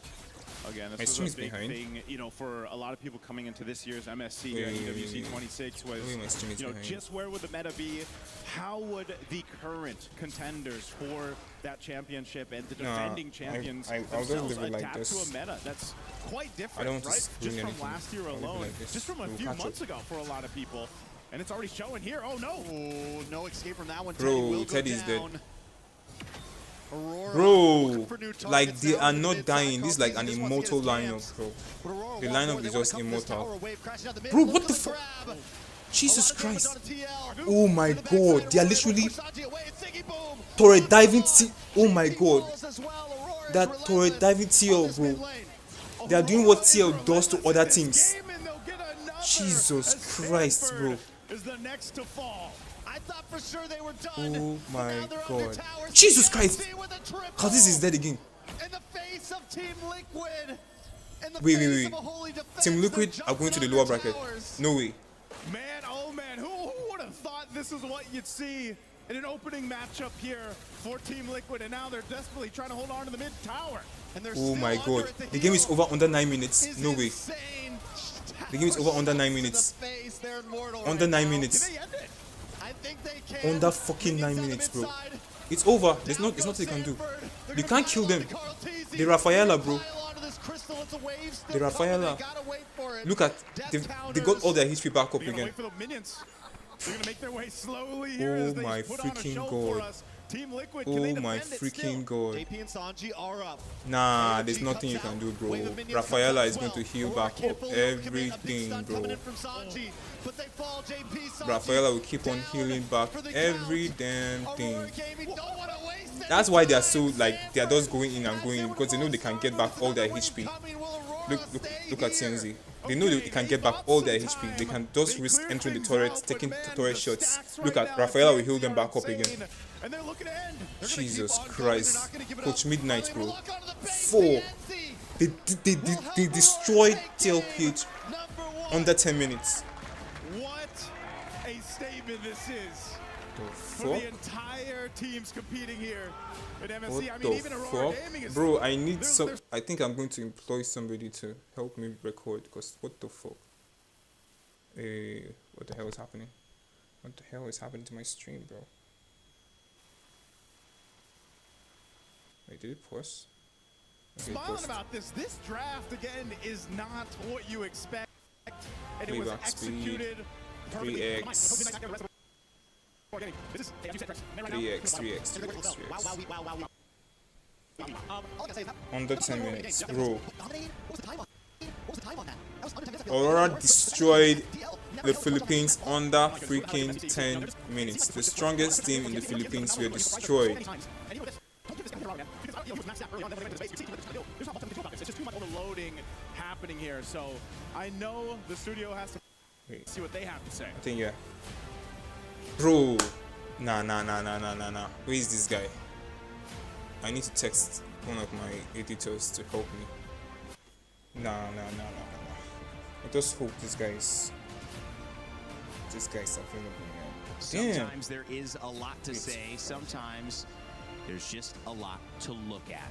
And that's a 9-minute win for Team Aurora Gaming, and I think that this certainly was a surprise for many of them and many of us heading into it.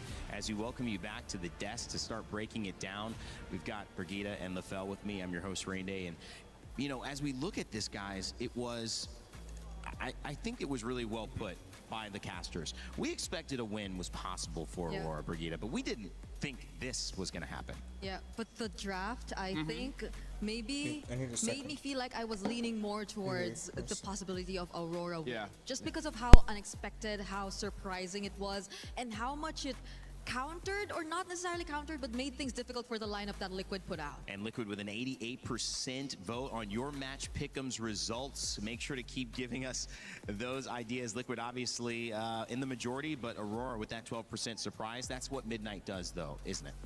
Honestly, though, like I said during the draft, this is kind of what I saw coming.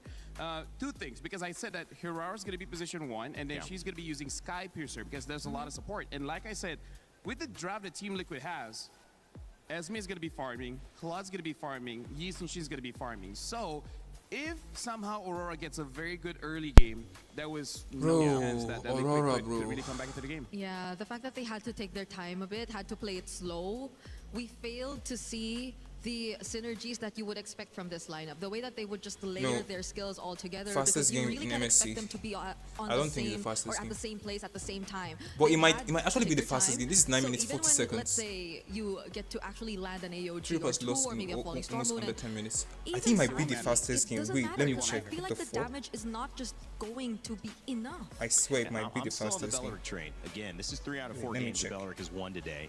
And Pagu looked great on it as well. Uranus also really strong. But you're right, it was really the surprise came out with the Rafaela and the Rosa. How did that look for you, Lefel? What was the impact of it? And do you have to deal with it now if that's something Midnight's going to pull out again with Aurora Gaming? The crazy thing is, it's not just the Rafaela. There are other picks possible, because here's the thing. Rosa still went for the Flask of the Oasis. Once the Flask of the Oasis got picked up, they're waiting for another item, and that was the Sky Piercer coming in from the Hirara. No, it's not the fastest game.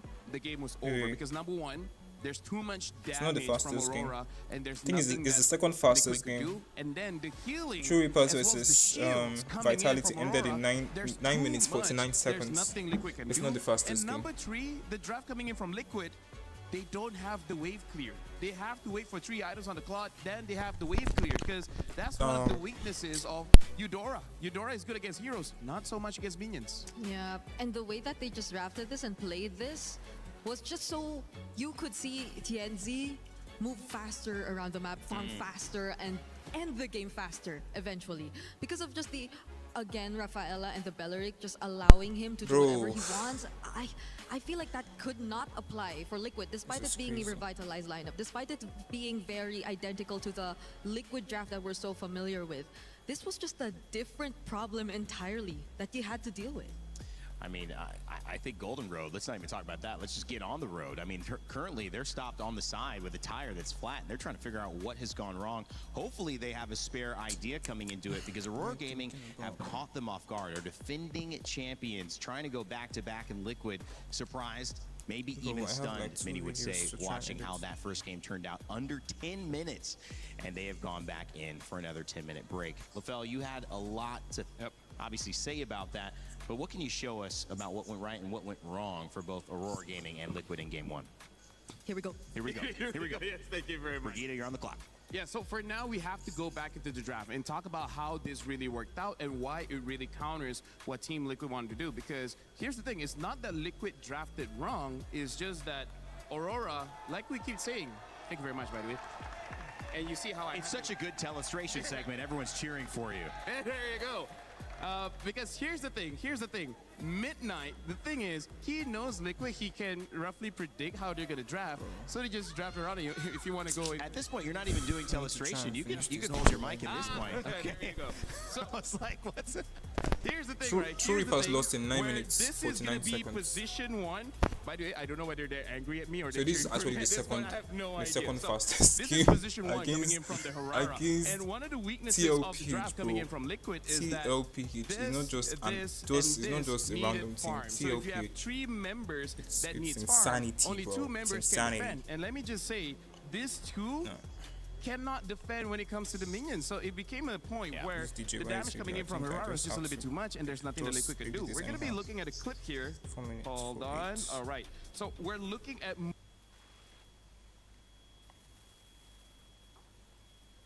mostly the damage as well as the sustain coming in from Need to be Aurora. Look fast. at how, in terms of TNZ going in, he is basically going up against 4. Now, usually that's not such a I'm gonna great get some idea, people but to do what this. if he just doesn't die? What if he just does too much damage and then there's nothing much that they can do? Because at this point, TNZ has So I can focus more on streaming.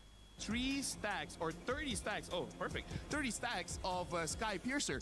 And let me just tell you, Rain Day, for you and for everyone else. Yes, please. If you have 30 stacks on the Sky Piercer, you basically can go in 1v3. The reason why you can go 1v4 is because of that heal. We're going to be looking at the clip here and look how instantly that they were able to get this win, and then the Rapid Riot as well as. So this game is the we can see fastest that game. Sigibum This game is not just the goes in fastest and game, destroys bro. the backline. I would say we're looking This at the game 8-minute ended. mark.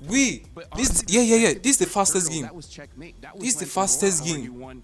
already won the game. Bro, and not it's to true. mention, this is Flying Clouds. My brain is cooked. This is the fastest game. Maximizing Rosa using this Rafaela, where on the passive you can revive all Cry. your teammates, and now with the Flying Clouds, you Bro, get onto the stage much, this is actually much the faster. fastest So, game.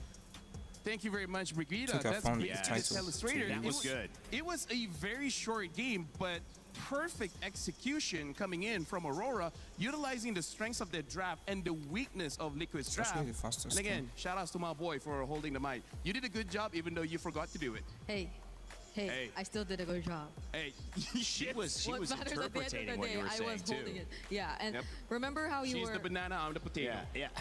Huh? Oh wait, actually that does work. What? You're going off the rails, LaFell. I don't know where that... He's got too much screen time, guys. This is getting crazy. Yeah, I feel like everyone wants Brigida. So you want to talk? Okay, Rain Day. What I say? to me. Oh, yeah, I was saying something before this, but remember how you were asking us on our thoughts on whether or not Aurora are actually capable of doing it this time around. And we were both on the same page that yes, there's a chance, and we might slightly be leaning towards that. Game number 1, I think, significantly skewed our expectations for this series, but again, this is Liquid. This is Liquid, and mid-series adaptation is nothing new to them. Let's just hope that there does come significant adjustment, because I do agree that was a draft that demanded so much and was really difficult to pull off. And it's kind of rare that we've seen this in this tournament so far in our first couple of days, where draft has them almost like a gotcha moment, a moment that you're like, whoa, I was not expecting that. Liquid might have been caught off guard, and they might have realized that and gone, I mean, everyone caught off guard. I mean, it's like they caught you. If you catch all three of the people up here, plus all of Liquid off guard, you have a chance to win. And if you do that, well, Liquid might have realized that, hey, guys, we have to wrap this one up. Let's do our best, but we need to be... Okay, fine. Come into game two much more prepared, because guess what? If they do not win here against Aurora Gaming, they're going to be sent to the lower side of the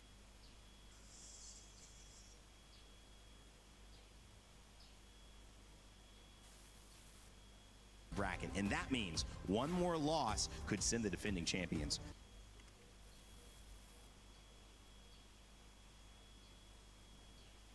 right back home. I gotta say, Brigida, we're talking about the Liquid Stampede. At this point, we gotta talk about the Aurora Avalanche.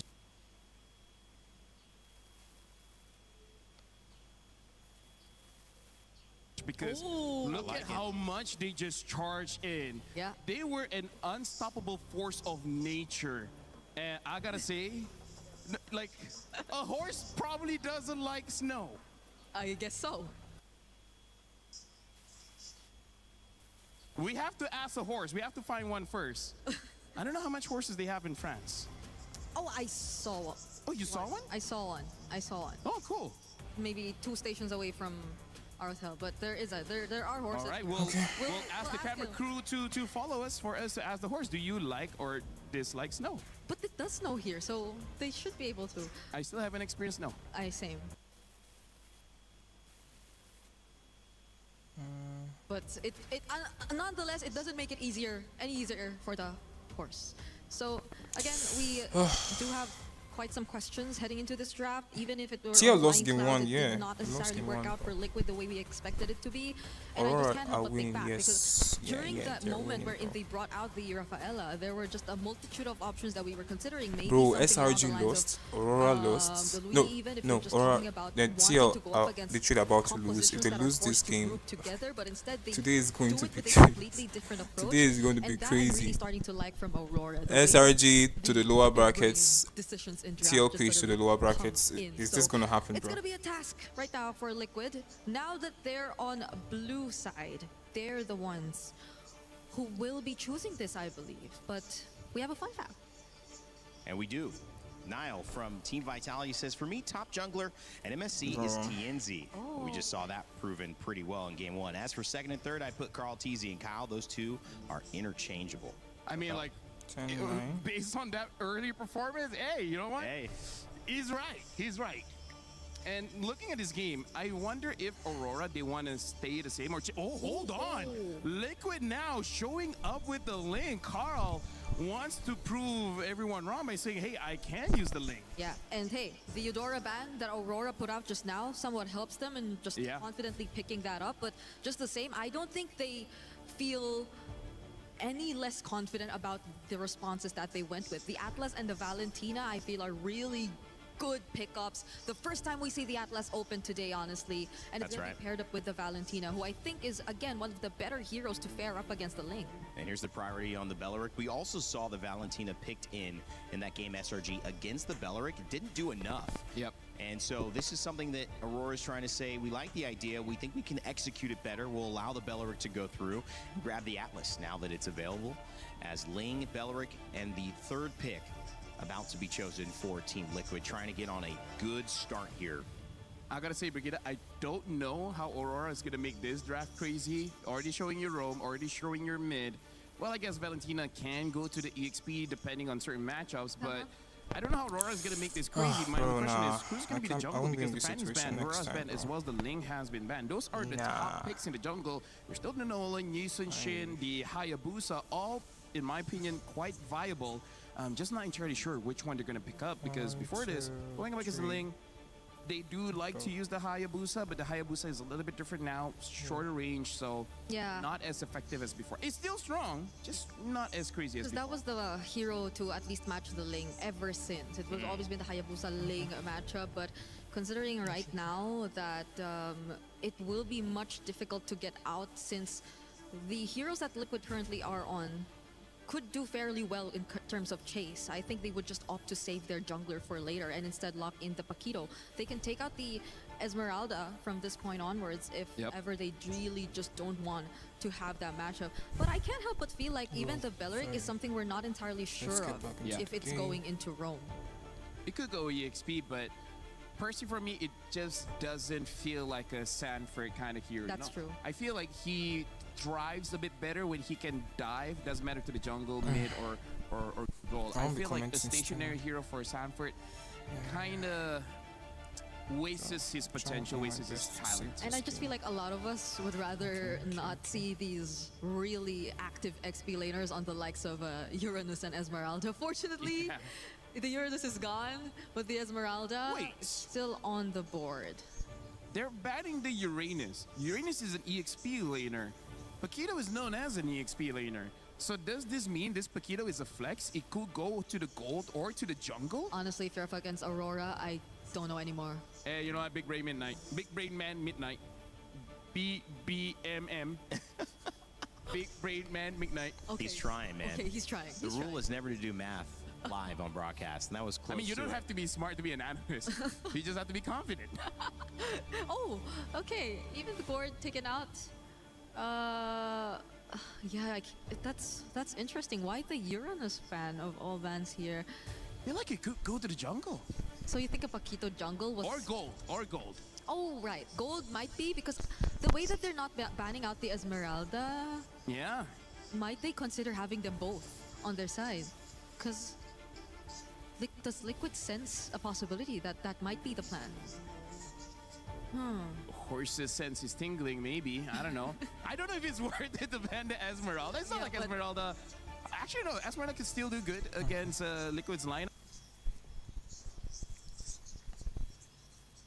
Here. It must be so difficult to draft against a team like Aurora. It makes you overthink. And have you overthink Esmeralda ban? Okay. They're on the same page here, Brig.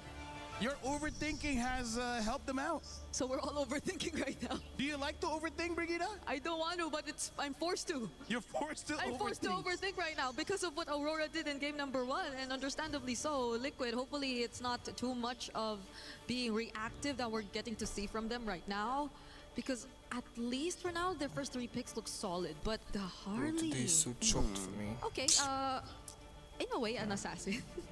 Yeah. Magic. Drafts are still on, so...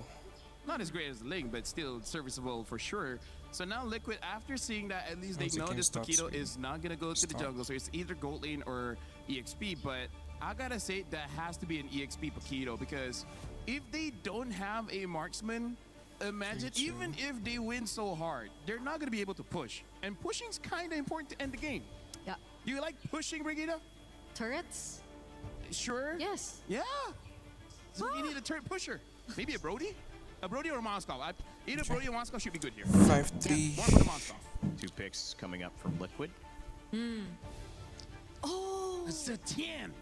Setien and Arlet. Oh, this is a very scary draft coming in from Liquid. There's multiple win conditions here. It's going to be quite difficult for Aurora to handle this. So we're waiting for a gold lane. Likely a gold lane. Moskov or... I like the Moskov. I like the Moskov too. I feel like the Moskov is a safer pick. Yeah. Brody is, if you think you can somehow snowball out of control and just end the game before Liquid gets a chance to fight back, but... What? The Barrage! Another what? Wow. Barrage EXP. How we feeling, Brigida? Confused. Combo, bro. Where is it going? Like, who is who? Okay, maybe a Barrett's Rome? I feel like I need therapy after this. Or XP? What? Ooh, like... Right, hey, you know what? Our job is done. It's gold Paquito. It's gold Paquito. We'll see how they're going to push out later. But Barats, I've heard, is a good counter towards the artist. So maybe that's just a lane matchup kind of thing. Maybe. Harley jungle, gold, Paquito, Aurora Gaming doing midnight things. My goodness, this game, this series has not disappointed. Let's see if Game 2, Aurora Gaming can close it out and send our defending champions of MSC to the elimination side of the bracket. And for now, with the call, it's Naisu and Trex. Here we go. Right. Team Liquid Philippines needs this game, and they brought a draft to be able to do that, Trex. But again, it's Aurora Gaming with a little bit of flexibility. Another interesting draft from Coach Midnight as well. What do you think of this one? We saw Barrett's go XP lane in the hands of Kid Bomba yesterday. We saw the fighter meta go into the hands of Team Spirit yesterday, and it worked well. Yep. I'm not counting it out at all Right. for Aurora right now. I don't think Let's this go. is We're back. extremely surprising. TLPH versus yes, Aurora Game 2. Because we're not used to it, but we have seen it work. Whoa, and as I keep Rosa on on saying, hit. there are a lot Valentina. of layers to the meta right now, nicely. And a lot of people Bro, want to I see, think you know, TLPH Carl are cooked, TZ no? using the Ling.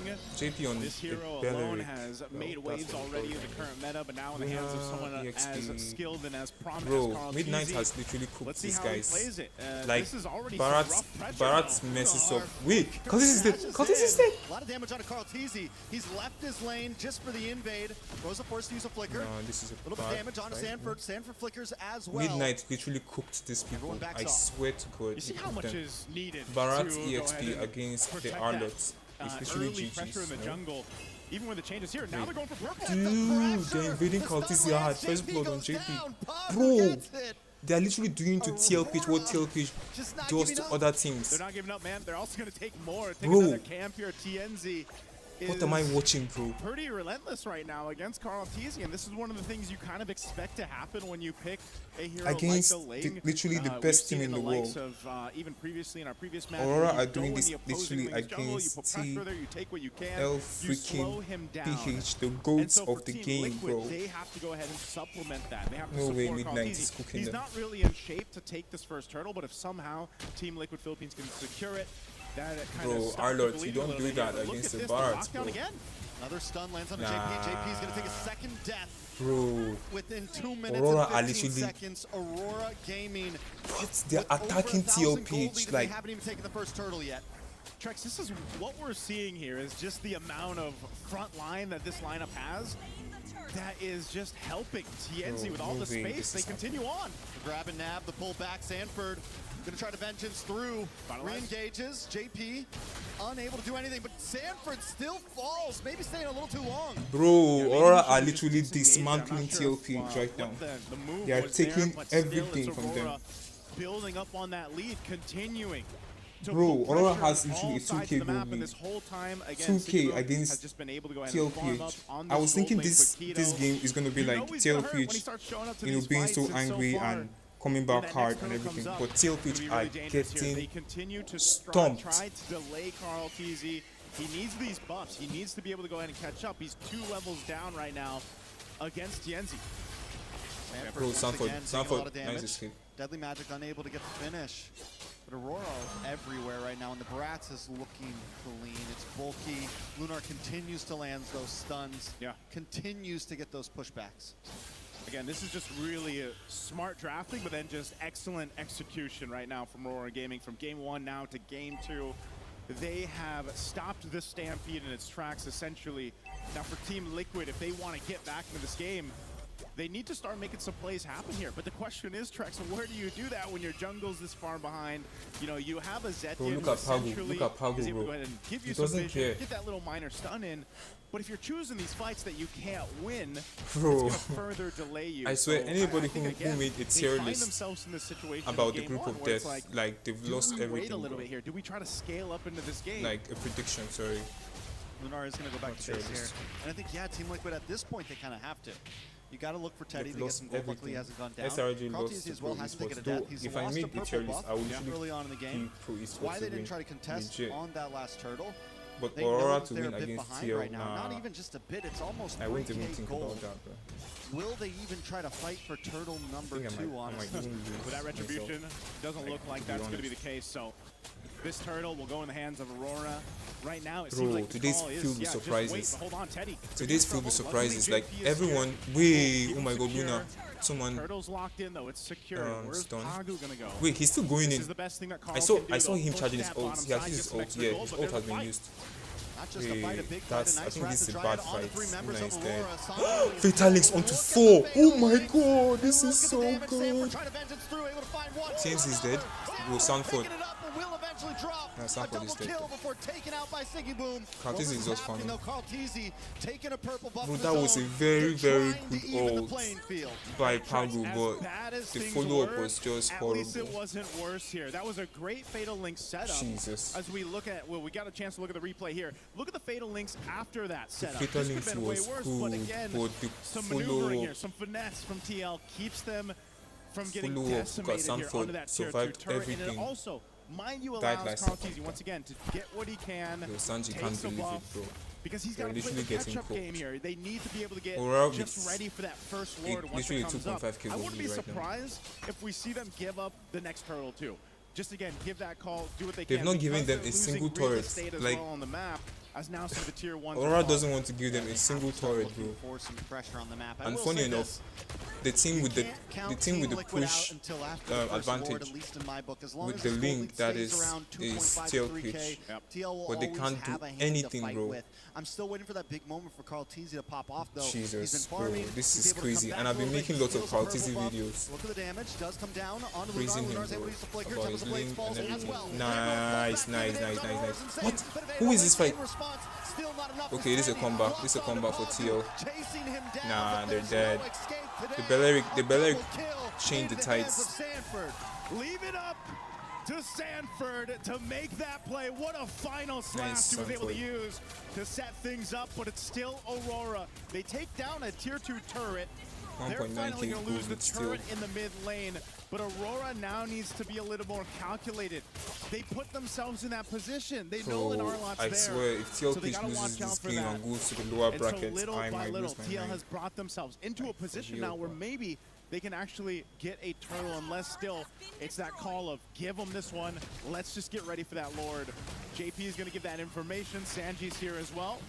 They don't want to get caught out here. Carlteasy's not even a part of this, though, because he wants to push down bot. Okay. Ling is pushing. Carlteasy looks for more map control. Team Liquid have dropped that gold. Siggy Boom is going to one-shot it, bro! Oh my god, he's nice. Carlteasy will be able to get away. Bro. On the mid side, Aurora want to reclaim this mid tier 3, even out playing field. A nice dude, Pagu, what are you doing, bro? You've done this like how many times? Siggy Boom. Oh my god. Sanford is going wild, bro. Both EXP laners are going crazy. JP is dead. Nah, JP is dead. Sanford, run! Run, Sanford, bro! Sanford, run! Sanford is still fighting. What the hell? Not much more I don't think he can do here. Just trying to clear this. Sanford is dead. Nah, he's dead. Too many hits. Sanford shut down. A beautiful shut down into the hands of Siggy Boom. Bro, Aurora are cooking us, bro. 5-0-2. Oh man, look at this. There's the replay brought to us by SDC. Look at Siggy like the whole team fight was fight from the back, and everybody like the initiation from Pagu was terrible, but for some reason they turned the title around. Sanford really tried here. Like Sanford was on point. We're playing from behind. If your team I was shocked that Sanford stayed that long, to be honest. What the fuck? Cartesi dead. Bro. So not the best timing here for TL. What the hell, Cartesi? I gotta say, Sanford's had some great plays. I've been glazing you a lot, bro. Literally all my videos with your link. Please don't do this to me, bro. Look at Pagu here. Please. He's gonna finally show himself and back off. But they gotta watch out for those angles because Aurora's been so good at attacking from all sides. They're finally gonna be able to take this tier 3 as Pagu zones away Teddy. The tower drops. JP will drop as well. The deadly magic should be able to finish it. Sanford will carry. Trust Sanford, bro. Trust Sanford. Look at Sanford. Aurora kind of in shambles here. TNZ is dead. TNZ is dead. No way. No! Why did he go back? Cartesi, please don't die, please! Oh my god! Terrifying double kill into the hands of Rosa. Aurora has their number. Great team fighting from Aurora JP is dead, Gaming. Sanji is dead, Cortez is dead. Only Teddy and Sanford left. Again, this And literally final slash was every... great, but also the blazing duet Oh my wasn't able to god. get the efficiency it was looking for there from Teddy. Everything is just going TNZ with the wrong fancy for moves here TLPH. to try to TNZ stay is alive crazy through with the this Harley, all, and bro. he does. Just, Could TNZ be the best Harley fighting player that we're seeing from Aurora Gaming has in been MSC right now? refined from the last time we saw them play here. And my goodness, they're making it look good. Bro, they're making TLPH look like all of those little micros. like The thing is, it's grandmaster not just the players. small fights that they're winning; they're also winning on map placement. They have the whole package right now. The fuck? This is insane. Look at across the board how much. This is, yes, it's insane, Nice, bro. It's insane. Nobody will ever think about this happening because every single time TLPH meets Aurora, like Aurora gets stomped. When I mean stomped hard. But Coach Midnight, bro, has come in and transformed this team. The dynamic of the meta. And you see it in the hands of Sigiboom like this. I mean, where do you start? Like imagine Aurora getting literally all the turtles, all the lords. They did this in game 1 and they're doing it in game 2. The force of nature itself. This is stupid, bro. At your front Wait, door. no way. The turret is down. Nah, the turret's gonna stay. Bring down this Lord. They back out. Not gonna force it though. They're gonna move on to the mid tier 2. Should be able to take it. All right. He's not doing that too bad on Lin Veil. I won't say he's doing, but his KD is kind of like, I don't know, 1-2-8, 1-2-3. It's not really that bad though. 2 deaths. JP flanking from behind. Does he have his flicker? No, he does have a flicker, so he can't surprise them. It's more of just kind of a stall there. That's a defensive Still no inhibitors fatal down. links, TL hold the defense. if you're to ask me. All right, you have to start Pretty looking at defensive. where this could turn over on its head. 6,000 right now for Aurora Gaming. That is a big lead to hold against a 6k gold lead against the best team in the world, bro. 6k freaking gold lead. Am my eyes seeing correctly? Again, where do you start if you're Team Liquid? Jesus Christ. That Lord coming up in about a minute might be something. But Team Liquid are only left with their inhibitor turrets. Try to make that steal. You know what we've seen before when the hands of Lings, where you can go in and get that miracle play, that miracle retribution. I think with the fact that they do have all of their inhibitors still standing, Midnight has really cooked. Maybe let this Lord slide. They do have some decent ability to defend in a siege. They have the big ult from Sanji. They can get the stuns. They have a Blazing Duet. They have Shred. They can play well in the pocket of their base. It's a hard base to crack. Not only on top of that, you have the Wrath of the Dryad, you have the Final Slash. They have a lot of defense measures. Trex, this is how far behind Teddy is currently. The Corrosive Scythe was just picked up. Usually bro, what do you mean TLPH can't get? What is this excuse? TLPH can't quite get adjusted to the meta. What do you mean? Everybody we are giving the same time to adjust, and literally every time, like I get this stuff in chats that TLPH are the team that adjust fastest to the meta. TLPH always adjusts fastest to the meta. So what's this excuse that they didn't have enough time to get? Please stop the cap, bro. Aurora are just better than us. Like, they are legit better than us. Daytona welcome on JP. Force him to use his ult. Oh my god, Teddy is dead. Teddy has 2 deaths, bro. 2 deaths on Teddy. JP is dead. Bro, this is literally going to balloon to a 10k gold lead. If they take this load right now, take more structures, it's like game over. Of Team Liquid again. This has been a really rough one for Teddy. 8k gold lead now. Of TL, but just the team as a whole, because again, your firepower once it's taken out. Bro, is this an end angle? This is 5 versus 3. This is 5 versus 3, bro. Though Paugo doesn't have his fatal links yet. Carl Teasy will cut the waves for where he can, delay this Lord push. Oh my and god, wait for the rest of the team to be up. I'm actually feeling cold. Sigaboom. Oh my god! Kaltis is dead. Kaltis is dead. Jesus Christ. Bro, they are not letting Kaltis play. They're not letting Kaltis play the game, bro. My goodness, Sigaboom. He picks up an immortality. Oh my god, TLPH are going to the lower brackets, guys. And now here we go. Lord makes TLPH are going to the freaking lower brackets. And take it down. So either TLPH, wait, is it either TLPH or SRG are going to go out of the tournament? This is insane, bro. Oh my god, it's an end angle. JP can do much. Oh my god, it's over. It's over. It's over. It's over, bro. It's fucking over. It's fucking over, bro. Midnight. Mid freaking night, bro. Midnight, bro. Oh my god. Oh my freaking god. Jesus Christ. Coach Midnight Aurora dismantles TLPH. And what Coach Midnight is doing with this. Ruin, what's up? Carl Kant Assassin told you, bro. Finally, dumb utility meta is over for good. Jesus Christ, bro. I am losing my mind right now. Carl Tizzy, Sanford, Sanji, JP, with Teddy lost to an Aurora that they always beat every single time. Not just beat, they dismantle Aurora every single time, but Coach Midnight comes in and changes everything, bro. Bro, Midnight, yes, Midnight twisted mind, bro. Midnight is crazy. Coach Midnight is crazy. I swear I'm gonna glaze this guy forever. The amount of picks that are viable. I never thought in the million years that this is going to happen. Aurora defeats the best team in the Philippines. For the past few weeks, with all the games we've seen all the Bro, possibilities, and we've seen something. what are we going to expect from You see these picks, and it's like, is it a cheese or is it actually viable? anyone? Because this looks viable. Aurora Gaming. Like Cambodia destroyed the best team in Malaysia, SRG. Now, Aurora, a team which many people have looked down on, destroys, dismantles. Like, bro, they just tore TLPH apart. They just tore them apart. Jesus Christ, I can't believe my eyes. Aurora Gaming with a 2-0 up against the defending Bro, champions. no freaking way. No freaking way, Aurora. Aurora Gaming, bro.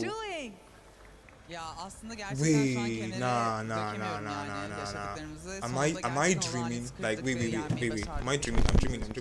It's hard to put into words. I'm dreaming. Right now because I really feel like we finally broke. Bro, this is real. And My this laptop has is been real. a great Everything is winning real. for us. I'm very happy. Oh my god. Because if we look back Aurora to cooked 2025, TLPH, bro. you know, you guys got eliminated by TL. Yeah, Miracle in was both right. MSC No, I would and say- M7. Do you feel fulfilled in this Oh my what we God. call a revenge matchup? Yani aslında Jesus evet hem Christ. SRG ile hem Ruin, de wanna Team'dekiyle see karşı Kyrie and sürekli hide loz on push aldık playing ve funny now. artık onları gerçekten yenmek istiyorduk ve gerçekten bu sefer iyi hazırlandık. Oh my düşünüyorum ve God. sonuçlarını da görüyoruz bence bu sefer. Yes, that's correct. Oh because my we previously freaking lost God. to both SRG and TLPH.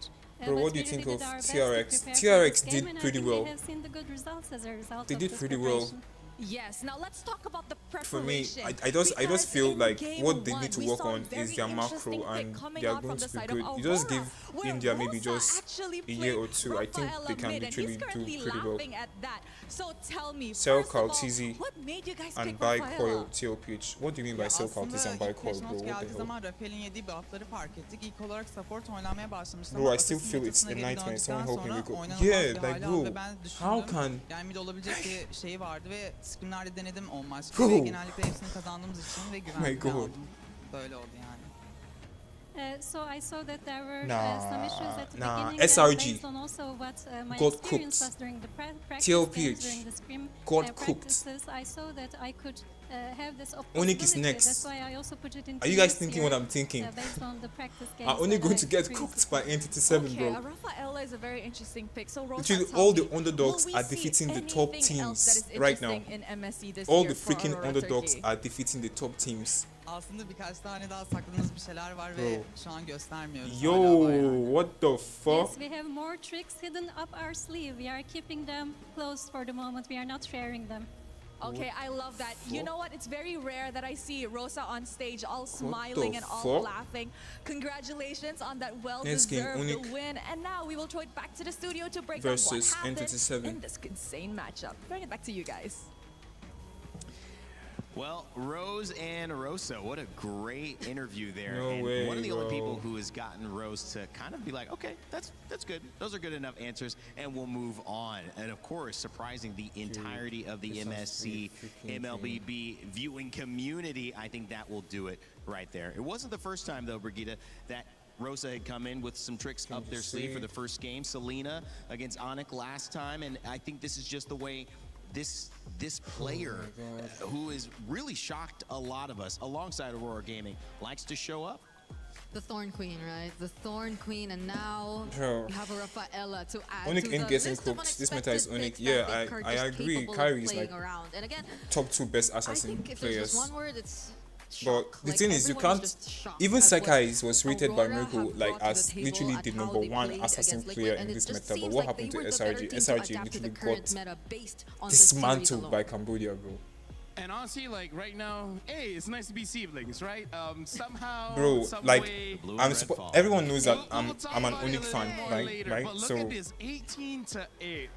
To simplify bro, what I don't happened is, want Aurora, Onic they to won lose the side because games and there've been they lots of immediately upsets go into today. the jungle I don't know and what to think basically again. made it so I don't know that what to think TL again. could not farm at all. We saw a very fast rotation. I will not be surprised if Rotation, Onic they saw, loses, Carl's but I down just at hope the they don't bottom lose. side or the Bro. orange side of the map. And then we saw I just Looter hope leaving Onic his doesn't lane, goes lose, into the bro. jungle. And it's like, Every yo, single Carl's top going team to the have lost purple buff today. next, and then Sigma Everyone left has his lane lost to today. go inside the jungle. So I gotta say, When Brigitte, Mirko I feel said like for Carl all of the can't professional teams use here, assassin they've heroes, learned the everyone bashing him. fundamentals So of what now? MLBB. Well, Mirko didn't. Well, Mirko said it a little bit, but he came out and was defending himself. Like he was just mentioning Link and Fanny, Because Link the and way Fanny. that they played it seemed very, very fast. I would say whereas the Liquid, focus was more of Link and Fanny. it felt so slow. Like they had a Jesus very Christ, Lord. slow-paced game Like, and draft, you guys a need to, slow like, start, and it's think about always this. like that.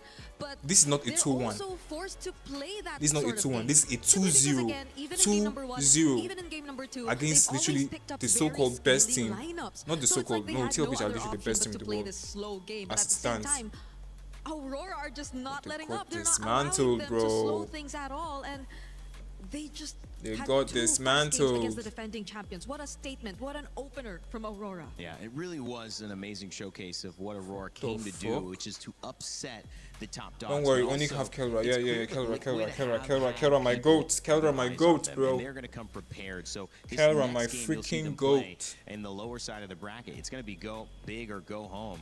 Unfortunately, for Liquid fans, you're in that situation. But fortunately, you do have genuinely, another I'm chance to actually go back to happy the drawing for board and set I'm yourself happy up for success. Aurora But Gaming. Phil, let's break down Okay. what happened in that game. Carl is the best in between utility, Aurora but with Gaming. assassins, he Yep, you is can get your mid. co-star Remember the game there to against help hold Onic that mic PH for you. over So we know exactly Onic what PH. they can take with them. Everybody after a hyped loss. Carl, That but was so Sanford shocking. single-handedly First of carried all, that again, game. Carl just took with the kills. Aurora, we have to talk about Yeah, the draft kind of here, remember. where Sanford working honestly, over the time. draft is pretty Bro. interesting, but again, everything makes sense because Damn. think of, I would say these are the strong. Thank God that I have my editor Oh God. working on These are the strong picks the here TLPH because video, they bro. I'm are trying to finish up lane the winners SRG going video. up against the Claude as well as the Arlet. They pick up the Barrage to fight against the Arlet, and they pick I'll up the still be reading Paquito your charts though. because he's a good pick. But also, Bro. quite interesting here, where Brigitte was talking about how they wanted to scale up. Well, 1 scaling hero, 2 scaling hero, 3 scaling hero. Ha, ha, ha, ha.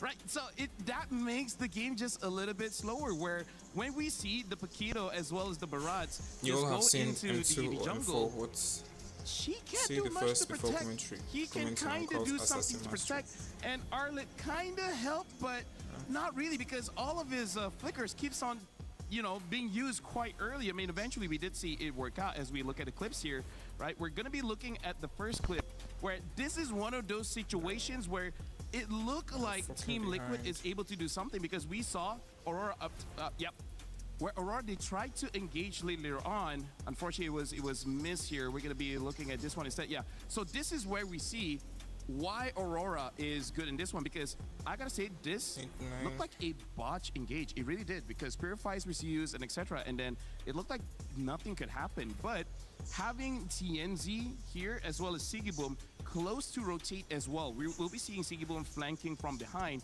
making it so that it doesn't matter if the engage is botch. My microphone keeps on getting lower, by the way. See how flexible you are, man, you know. I'm very flexible. We're going to be playing the clip here, but TLDR is that even with this botch engage, the fact that there's such a big difference in power makes it so that it will always work out. Sanford, big props to him. He still tried to make a losing situation. Oh my goodness. Losing situation a winning one. Guys, you guys don't understand. It's a core workout what you're doing right there. You're flexing the bicep. You're holding this core position. Okay. Brigida's just staring at the camera. Hey, you know what? Here's the thing. Having her own mini show next to you. We understand, okay? We're the siblings here. You know, I'm with SRG, you with Liquid. I lost, you lost, now you have a mic. I wore red, you wore blue. It looks like we're cursing it right now, so I think the best idea is for us to get off the panel. Probably to leave. Yeah, I think so. Even though I'm sad to let you guys go, and you both look great today. I think you're just, you know, this has been a lot of fun. But yeah, every team you've rooted for. Has it been a lot of fun, Rayman? Well, you know, let's not go too far. I mean, I was being nice. You don't have to push me on that. No, it's been more than a lot of fun, guys. Always a blast hanging out with Brigida and LaFell. You'll see them later on in the show. You'll see them even here in a little bit as well as we start to close out, wrap this amazing set of games we just saw. Pro Esports and Aurora Gaming take down your defending grand finalists and winners of 24 in Selangor Red Giants, and then Aurora Gaming take down Team Liquid, your winners who were in the grand finals last year. So everything that you could expect to go differently has gone differently. Onic and Entity 7 coming up next as well. The winner of that game going to play the winner of this upcoming match, so stay tuned for that.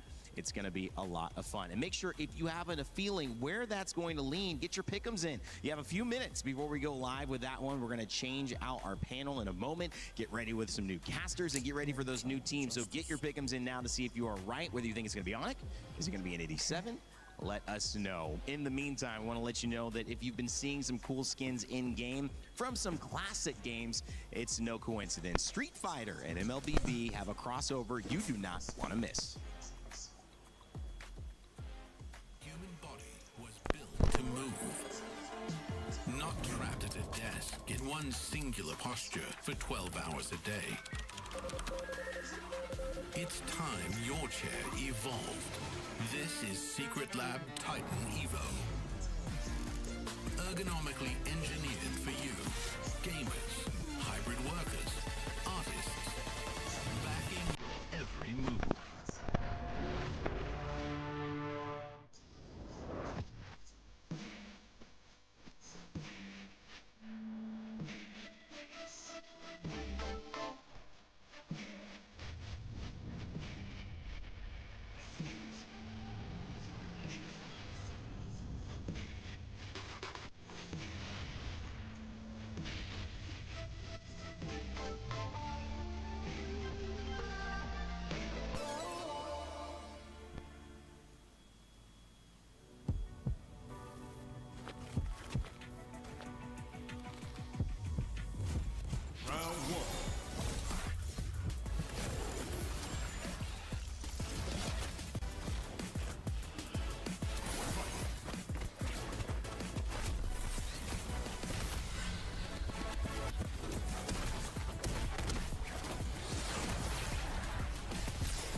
He thinks he can come in here and play my game. He knows nothing. Let's go! Damn. Tyler Wine, you're done.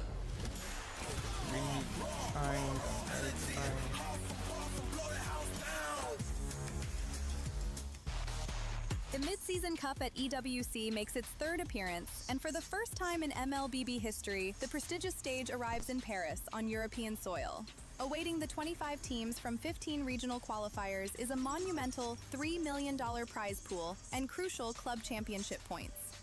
MSC opens with the group stage, where 15 qualified teams and one team from the wildcard qualifier will be split into 2 groups of 8. Both groups will compete in a double elimination bracket, where 2 wins secure a spot in the knockout stage, while 2 losses send teams home. The top 4 teams from each group will advance to the knockout stage. More unforgiving than ever, the knockout stage puts everything on the line. In this single elimination bracket, teams will clash in a best-of-5 series throughout the quarterfinals and semifinals. For those denied a place in the grand finals, one final battle remains, a chance to secure a podium finish and claim an additional $100,000 in the third-place match. Here, one moment can change everything. One mistake ends the dream, one clutch play creates a legend, and at the end of it all, 2 teams remain. One final series in a best-of-7, all for the grand prize of $1 million.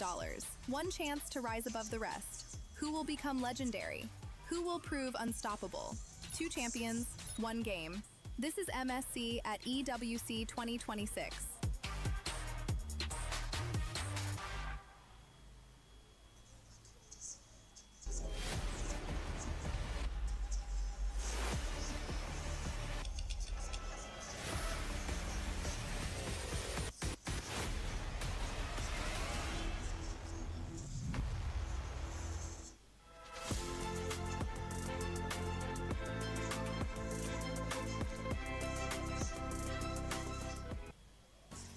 Two major upsets at MSC 26 already, and our third series is a banger as well. We're about to jump into the second half of the day at MLBB MSC here at EWC 2026. My name's Rain Day, and I am joined by a new panel with some familiar faces. Mirko and Renmar joining me here. Guys, it was a scintillating morning, to say the least, Mirko. Some results that I don't think anybody could have planned. No, nobody. I mean, I went in today with SRG and TL both winning in my books, right? I just want to say, though, in that win, TLPH versus AURORA, say it with me now if you know the meme. Midnight, parating, handa. Always ready is midnight, is what he said. Yeah. It's translated from Filipino. But yeah, no one could have expected this. And it wasn't just because of the results, but because of how it happened. Yeah. What picks came out. Surprising is an understatement. Sometimes I'm still pinching myself to check if I'm still in the right reality, and we are. We are, somehow. Even with the Doomsday trailer coming out yesterday. Yeah. Everyone is still realizing, is this real? Is it not real? What am I in? No, you are in that maybe one reality Doctor Strange kind of referenced in Endgame, because this is, to me, what this tournament is all about, though, Mirko. The meshing of styles, and in the early 2 games where you have a double elimination, this is why. Because some styles are clearly proving to surprise even the most veteran of our competitors. And it's just crazy to see, again, a Rafaela in mid, some of these crazy bombastic picks show up. I mean, these are some of the picks, at least, we've already seen in scrims. You know, we talked about it backstage on how it could actually work, like the Eudora, the Barats, but still seeing surprises on day number 2 after I thought most of the crazy meta picks have already been shown yesterday, especially by you, Vamos, is still crazy to say. Yeah, and just when it looks like we've stabilized in our understanding of what is meta now, suddenly here comes yesterday Team Spirit, today Aurora Gaming. It seems like the meta setting trends are coming from EECA and Turkey, which is crazy to think about. It's the first time in history that that's happening. Usually other regions outside of the big 3, outside of Southeast Asia, are following and just slightly adjusting. But for them to actually set what is crazy and what works, that's cool. And it's been pretty dominant, I would say, from both of those games. Pretty dominant, pretty early. We're going to find out if that continues as we head into our Series 3 of 4 today. In our Group B, the Group of Death, for those just joining us, is what it's been named. The reason? Every single team in this is a champion, except the one you're about to see, Onic. However, they fell short of MPL Indonesia championships. They're no stranger to hoisting a trophy at MSC. In 2019 and 2023, they were champions, and they look to add a 3rd title to their name coming up in this tournament. This is where it gets a bit confusing, right? Because if you look at Onic, if you look at their players, and you look at the meta, at least yesterday, you'd think this is going to be a good meta for Onic to perform in. But then if you see the Rafaela mids, you see those double fighters, you go back to asking the question, is Kelra good on fighter gold? Will Kyrie even get his assassins after all those bans that we saw in the previous series? And will Entity 7 pull yet another upset? Because the pattern is, it's an upset day, bro. Yeah, they might just be able to. My question for Entity 7 is, were they walking in with an alpaca stuffy? Oh. Because if they're walking in with an alpaca stuffy, then they're my goats now. You're E7 now? Yeah, I'm E7, just because of the alpaca stuffy. No, but I'm excited to see what they have in store for us, especially with Hydon Bush in the jungle going up against Kyrie. We know Hydon Bush loves the assassin pickups. You mean Hideon Bush? I'm it's just kidding.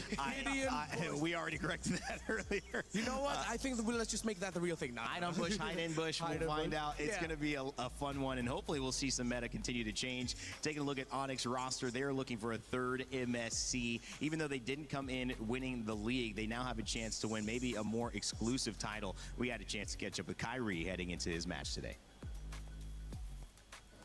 We're now here with the Sky King, Kyrie. Bonjour, Kyrie. How's Paris been treating you? I think it's been good here, and the weather's so nice here. The weather's nice. It's not hot anymore, isn't it? It's very cold here, actually. It is very cold. And you're wearing a jacket even. Yeah. Is that why? One of the reasons. One of the reasons. But Kyrie, coming into this, I think we got to ask you, like, pressure pulse. You know, I think we've seen you on multiple international stages, and it looks like coming into the group stages, Onic usually has a little bit of a tough time early on. Is that going to be the same problem here today? Hopefully not, since we've prepared for so long for this tournament, and yeah, actually the meta is good for Onic right now. It's good for Onic right now. Okay, could you explain why? Because of the heroes, actually, the assassins. You know, Onic is one of the most aggressive teams, so hopefully we can show it today. You can just say that you're really good at assassins, you know. It's fine. You don't have to be humble. A little bit. A little bit, I guess. But personally, do you like playing the assassins or do you like the tanks more? Actually, I already practiced tanks before the tournament, but everybody's been using assassins, so I don't really have much choice. No. So who doesn't give you the choice, Kyrie? The meta, actually. Oh, the meta. Oh, it's not the coaches. Is it CW? Or Both Paddington? of them, Both of them. But they're nice to you, right? Yeah, they are. Okay, just making sure that they're nice. But earlier on, you said you had preparations coming into this and long preparation. What particular preparations was that like? Just like how we usually practice in scrims, and we always try a lot of different heroes and strategies. So nothing really, there's not much difference. Oh, okay. Well, good luck. Do you have any message maybe to your fans back at home? I just hope you guys support us, and I hope we can show you guys a satisfying match. Awesome. Thank you so much, Kyrie, and of course, good luck to your next match. Throwing it back to you guys. Rinmar, I mean, this is one of those moments with Onic where you can look at Kyrie's confidence, but also cautiousness heading into this meta, knowing he's prepped a little bit more on those utility jungles. Yeah, but I'm pretty sure he'll be all right. It's built into his DNA at this point to be able to rock out with assassins. Almost every international, he has at least one great highlight you can point out to with whatever assassin hero that he ends up with. And when we start to look at just the way Onic play, it's aggressive. He likes that early tempo, but that's been working, Mirko. For every team that has pushed it, they've been successful. Oh, yeah. And again, I mean, when it comes to just playing that game, Kyrie, no stranger to it. He had his big break at M3 when it was the assassin meta as well. Unfortunately, unable to crack the Upis strat of those two guys right there. But he's really good on assassins, man. Really, really good.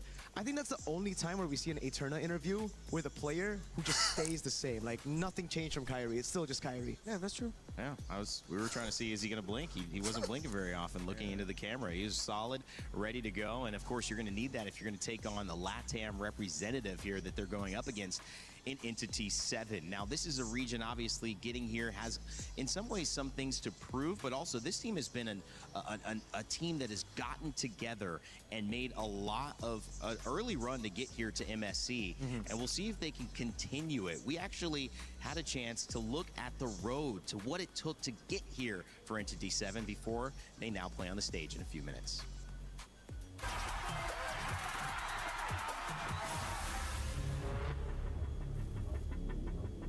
Yo me uní a Entity 7 en esta MST Amber Season 1 porque Akashi y Baggy me llamaron. Después fui con Shin y Hidden Bush. Este roster es similar al de la M7 con Black Centers. Ok. Com a junção que teve da América do Norte e América do Sul, eu acho que elevou o nível das duas regiões em si, porque a gente não se jogava junto contra. Eu acho que a América do Norte é uma região bem forte, inclusive tem players que já ganharam o MSC, então elevou o nível de todo mundo e a gente consegue chegar mais preparado para jogar o stage internacional. Esse é o momento em que essa chave se convierta em vocês. Essa chave vai ser com a que vocês abram a EWC. Norteamérica y Sudamérica no han encontrado un avance porque creo que deberían mejorar los tratos por parte de las organizaciones hacia los jugadores, como también apoyarnos más y dejar de odiarnos entre nosotros, porque al final somos una región y hay que apoyarnos mutuamente. A última vez que eu joguei evento internacional foi o M5, acabamos não indo tão bem, mas eu acho que deu para pegar bastante aprendizado, pegar bastante experiência internacional de evento presencial. Eu acho que dessa vez vai ser diferente. Yo creo que este roster es mejor que el de Black Sentence porque con la experiencia a la M7 fue muy buena, como también la sinergia que tenemos con el nuevo equipo es muy buena. A Onic é um grande time, estão sendo campeões faz bastante tempo na Indonésia, tem jogadores muito bons, ainda mais que entrou o Kelra. Eu acho que eles são muito fortes nas lanes, eu acho que a gente se pegar alguns heróis que tem pressão no começo de jogo, eu acho que a gente pode lidar bem contra eles. Para todos mis fans, espero que puedan apreciar a este nuevo equipo gracias a la nueva competencia MCC. Eu acho que os fãs podem esperar bastante coisa de nós, mesmo que caímos contra time forte, e se ganharmos, caímos contra o atual campeão do MSC, eu acho que eles podem esperar bastante coisa. I'm an Onic fan. Clearly the strongest LATAM team right now, representing both North and South America as a region, saying we must support each other, and now they need to do it and get that support in the anything biggest can happen in moments esports, against bro. Onic. And I think, Mirko, when you look at it, they even mentioned Kelra jumping in. 91% of the people who did their pick'ems think Onic is going to win. It's not hard to doubt why. Yeah, I mean, now that the two matches before this game is already gonna be concluded, hard. I feel like these pick'ems predictions, you know, put a bit too much pressure on the favorite teams. But yeah, that's right. I think it's the same all the way in eat. MPL Indonesia as well. If you take a look at it, just with Kelra joining in, most people thought it's a guaranteed trophy again domestically for Onic. Unfortunately, that didn't happen because you know, Vitality might go. But there you go. Onic still coming into this. Favorites, it's just a question mark of has Kelra adapted to the fighters if we are seeing more of those fighters in the gold lane? Yeah, and if entities haven't saw anything from the previous matches and are now considering changing up their strategy just a little bit to adapt a little bit more to what we saw worked against the favorite teams, it might work out for them, because if they try to play their style too much and they go blow for Onic, it might be too tough. You know, LATAM, obviously a region that is passionate. Dude, it's midnight. We get to see It's actually the draft coach midnight. Just such a fandom destroyed them. What do can you they think, do, Alfie? Is it giving them a little bit of hope It's going to looking be at the 2-0. results today so far? The underdogs have won every single game. Could they be the third? Onic 2-0. I hope it's going to be 2-0. If the coaches and the players could get together and say, hey, if they could do it, we can too. We've merged our regions. We're not just LATAM. We're the Americas now. We are fighting for the entire Americas region. Yeah, I love that approach, man. You got to represent big, especially when you're on a big stage like MSC. That was so bad. That was so bad. Right? And they might be out, but Amer's here to say, what the heck is a kilometer, bro?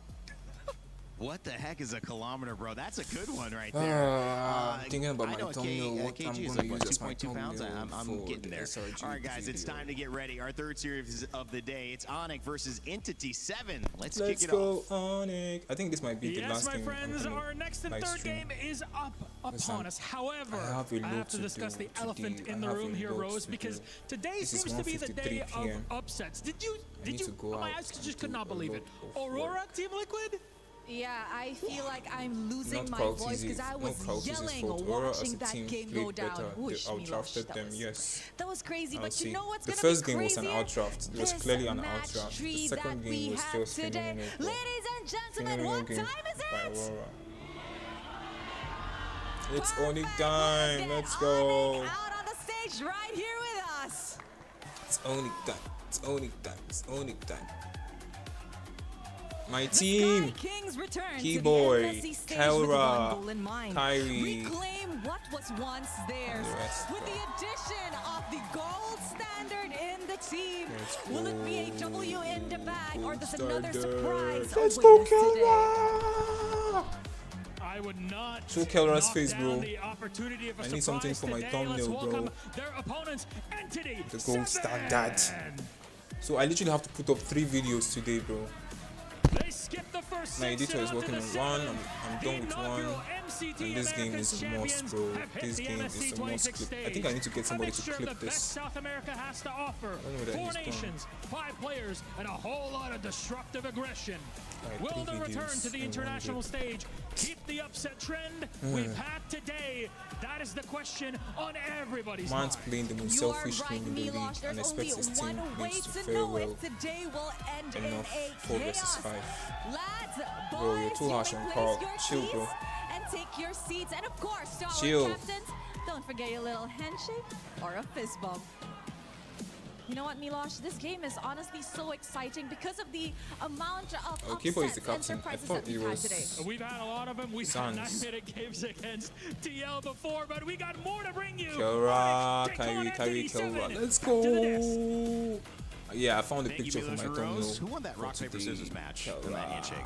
Okay, listen. That was the fastest rock, paper, scissors match I've ever seen. Dude, I think I might get more editors on my team just for MSC. Social interactions, the better you are in game. All right, so I have to get more editors. I believe that wholeheartedly as well. I'll get cooked.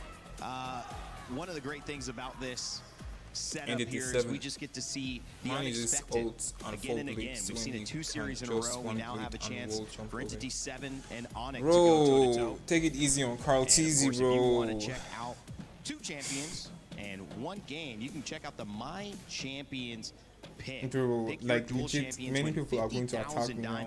Scan the QR code. They are going to attack me because I've literally made up to like 10 Carl Teasy videos. Maybe you will end up with the Grand Diamond prize how good he is, blah blah blah blah blah. Until July 27th. Now, just a few days, so make sure to check it out in the lower brackets, and join up. All right, toast. before the draft, I'm toast.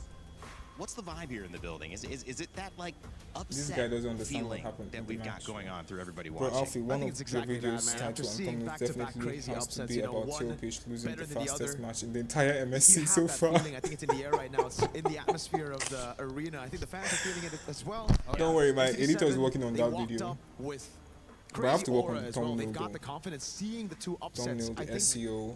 They're going to be bringing up something special too. I think they have a lot of things cooked up. I have the title in my head already. Yeah, they have to. Bro, previously, teams from Latin America have so explained in international tournaments they want that's to why play I have a to little try bit and more end or this so much closer early. to I think the this might Southeast be Asian my teams. last. The Southeast Yeah, Asian it teams has to be put my them last. on a pedestal. I wanted to but if there's any moment to tell your team, hey, maybe it's time for us to look into ourselves again and remind ourselves of what we can do uniquely. What does our region do uniquely? I just hope this game bring ends. that. It seems like this MSC, you are definitely rewarded this for is playing your own style, playing your own Nigerian game. time. And it wasn't just even during MSC, even in MWI we saw that. So exactly, you know, sticking to your identity, really bringing out your strengths, right, and keeping your weaknesses all hidden. And I think for Onic, that's a very good approach as well. I think for the longest time, a lot of the criticism sent to Onic would be they're a bit too sporadic. Bro, everyone is attacking Carl Teasy. What the hell? If you look at CW and Yeb, none of them bring notes up on stage, so they're very improv, which is great in this meta. So we'll see what they can cook up as well. It seems like there was also, from Rosa's side, just speaking of him picking up the Rafaela, like, you know, this looked like I was given an opportunity to play it. And that type of adaptability and comfort with a wide range of heroes is going to make a difference in this meta. That Onic. Would you say, Renmar, it's fair to say that bro, forget about whatever happened today. Yeah, I think we're getting close is here to make us very happy. Of the meta, but I would say maybe three or four more picks that we haven't seen yet that might pop up. My personal favorite. This is my Onic, bro. I would want to see the Martes somewhere, whether as a this jungle is pick or my as a unique Onic. pick in the mid lane now, and we do have precedence for that from MSC 2 years ago. Onic, bro, my Onic, my Onic, and they were able to make it work then. Onic So I think there's win. still enough room, but we're just about to level out, especially with the rise of Barretts and the EXP lane brought out by Team Spirit and AURORA. That's true. That character, hero, doing a lot to help round out this squad. But Paquito in the gold. Every top dog has been defeated today. Fighter heavy. Let's just hope the same fate doesn't happen to Surprising Onic. people Oh, going, well, we need some more range here. Yeah, we I think need I something. will use How are this we as going to my pressure? tongue. But when you win the game so fast, the pressure's already there, Mirko. Kelra's hair is fire, by the way. Wait, I think this Kelra's hair is reference to King Kong, no? How you siege with no range I has think just his been hair thrown is out of the reference window, to right? King Kong. It's all about fighting. It's all about building those early leads and taking those skirmishes to your opponents, right? Both teams equally as aggressive. So it just comes down to who's better on the assassins. MTD7 with the same approach as TLPH in game 1 against AURORA. Ruin. It was the Why do you Fang hate and Carl the this Lingman much, bro? straight up. He tried his best. He tried his best. Come on, he tried his very best, bro. I see Freya available as well, depending if it's just that Coach Midnight literally toasted them, bro. So they really look at Kyrie and Kelra and said, all right, we're going to take out some of your comforts. I feel Please, like guys, don't forget to like the stream, by the way. Please, it's very, very important. Please like the stream, like the stream, like the stream. Thank you very much. First time that it's been left open, I believe. And we're going to do another giveaway for the Onic game because it's my team, of course. It's my team, Onic. It's my freaking team. So what's going to happen is, no, I'm not going to say anything. Lean towards the danger territory till that I don't later, want it to go into, which is to look but too we're much going to do into a giveaway Onic for Onic and try to deny. Hopefully this still leans towards their playstyle. I mean, we look at Doom, just we make look sure at you how they like guys to play the stay gold lane, pretty and so far this well. is a little bit more akin to just a few months back, a meta from 2 to 3 months ago, where if the Fulvis is available, you pick it up. You don't have to worry about the Freya showing up here because it's going to be up against the Fulvis. But who knows? Maybe Onic might put that up in the gold lane. I don't know anymore. What is this meta? Bro, Atlas no Valentina miracles is going to work here, bro. And you saw the claw so far, every single team I've supported, taken away. both directly and indirectly, have won today. Cambodia we've seen her have won such an impact. I mean, it's against scary to go up SRGs. I'm wondering now if it's going to be the AURORA coupled down with the EUDORA. Because this combination should be very, very scary. Anybody that walks up is going to get completely I actually wanted it to happen, but I didn't think it was going to happen. The fact that they picked up the Harith after seeing I support TLPH, but I actually am. I'm sorry to say, but I'm tired of the Harith, right? Because like one particular team dominating all the time. Gotten accustomed to Marcel's really wreaking it's good that they dominate the world world card and everything, but it gets to me next sometimes. Every time one team dominating. It's good for an underdog to actually perform. Like, it's healthy for the game. Onic is going a little bit more for what we're used to with this current metagame. But for NTT7 throwing it back, maybe their last 2 picks, I think it has to be something a little bit newer, because if they lean a little bit too much into what worked 2 to 3 months ago, it's a little bit outdated. Well, that's the question. The video of DJ Y crying, bro. Be going back into these first 2 series, have seen surprise after surprise today. It wouldn't surprise us now if we see something different and interesting. These are the picks that have kind of thrown if you say a wrench into the plans. But you know what they say, I'm going to lower the stream sound. The most well-laid plans. You tell me if it's I wonder if CW would be... I think I'll reduce it from here. Not CW, excuse me. Lutfi, there we go. Is it okay now? He would be up to play his, yes or no? One of his iconic heroes in the Lapu Lapu, who does it really well. Against Harith, up against the Fulvis, you get the dive against the Eve. You get the strong crowd control, the damage. Should be good. There's something better that I think NTD7 needs to ban out. The Esmeralda is still up against the Harith, against the Fulvius. Oh, my. First ban by Onic. I'm blind, bro. I'm sorry. It's okay. I'm not caffeinated enough. We're not used to seeing it on that side. Yeah, that early on. The Eastern Chain. All right, so what about the Uranus, right? We saw the Uranus is earlier. Is the volume better? Is it better? Yeah, and they banned it out, so, yeah. Stop it, Entity. No, but you could tell you're like mirroring that conversation, though. Yeah. It's like, well, what about this? Oh, no, let's take that out. Yeah. So now we're there to go. I still think the Lapu. I think Lapu works if it is a utility jungle that NTD7 will be picking up. I think the glue is a very good shout as well for XP. Yeah. Train sound is okay now. All right, so all right, all right, all right. Maybe NTD7 would like to hold on to their jungle pick for last. You pick up the roamer at red 4, just so that Onic would toss a coin whether or not they will be going up against a utility jungle or not. But then with the damage up of an Eva Harith, I think Assassin would be okay because they need a little bit more physical. Too much magic damage and radiant armor, Athena shields, those are your main opponents. Marcel. There you go. They take out the Nolan too. Yeah, no assassins available right now. If they want to go assassin, it has to be one that's unorthodox, something that's very different. And every other assassin should find... Oh, I'm not a fan of the Suyo pick. Me neither, me neither. Seems like it's going to be really tough to make this work. Yeah, hopefully Onic wins. The EUDORA around. Hopefully, bro. Hopefully they win. Getting comboed by the Suyo. this again screams I really 3 need months Onic ago. to win. So even more reason to pick up the glue now if you're Onic, right? Yeah. Then you round up the draft with a gold laner. I think the Moskov is a solid option to go for. If they want to play strong side, I'd say, nah, I think just the Moskov. Yeah. Moskov just safe. Yeah, Moscow's good. You know you're up against the Eve. You can approach it from all angles.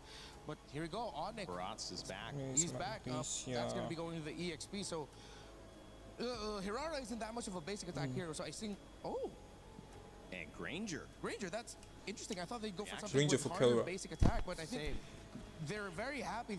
They just want to get that Granger and the Marcel combo together. Yeah, I mean they couldn't have gone so wrong with the pick. It's not a bad pick. Is there something that stops it right now, or do they need to pick that up still on Entity 7's side? Right now, I don't really see anything that can really stop this kind of composition. Yeah. It doesn't look like, I mean, the standard choice would just be the Beleric in Rome. He has been pretty dominant so far, I will say, as a hero today. Won most of his games, although did lose that last one that it was stolen away on the side of Aurora Gaming by Team Liquid. It wouldn't even be too crazy to go Gato Kacha, I'd say, as well, but they go for the chip. Whoa. All right. Adding to the unique hero pool seen so far. I think they had it 2 or 3. Yeah.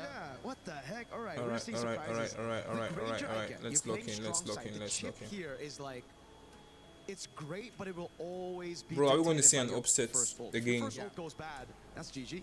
Yeah, and also the question is, which one's going to hold the Piercer for Onic? Yeah, usually you don't want to see 2 Piercer holders together. I think they're just confident enough to just plop it onto the Hirara, and then the Granger's just going to be peppering everyone from afar anyway. You have some strong frontliners with very decent damage, so they have a good damage spread. All right, let's see if Entity 7 can play the map here, because team fighting might be difficult. All right, 92% you think Onic is going to take this one over Entity 7. Still think so after the draft? We'll find out who was right as we head over to our casters to kick off Game 1 of our 3rd series of the day. This 3rd series is going to be real interesting. Looking at the way this draft is going to play out, it feels like there's answers on both sides. The real question and the real test is when they hit the land of Dawn. First interaction, how are they going to play this out? Let's go, The way that Kelra. I see it, Chip has already figured out the starting point. Let's of go, the enemy Onic. jungler. The same can be said for Onyx side and Entity 7. Like Mirko said, it's that first portal that's going to make the difference. Yeah, the chip is in a... it's just in a weird place right now, I feel like. I almost thought they'd just go with the Beleric. That's not the case, but, you know, whoa, already taking a lot of damage early on. Oh, the flicker used First blood by Sans. First blood already going to Onic to start things off. Oh man, that was a mistake for sure. Again, they're just forgetting that Eudora, especially with Superconductor, has reduced Fork Lightning cooldowns, especially when it is empowered here by the same marked target. However, same problems are still gonna last. At least Shin didn't lose too much in his lane, but the rest of them, right? Now they have the information. Kyrie is having the time of his life stealing away camps. Yeah, this is something that they can continue to do. Going back on the chip pick, we'll have to see if they can utilize this. The shortcuts, the portals, like you mentioned. Again, you don't see him picked up too often. It's him and usually the Luo Yi that can play that macro level kind of style of gameplay. And Chip, if utilized correctly, can do a whole lot here. But with a Marcel in this setup in the mid lane, that's what they're going to go for anyway. Sans, there's some revenge.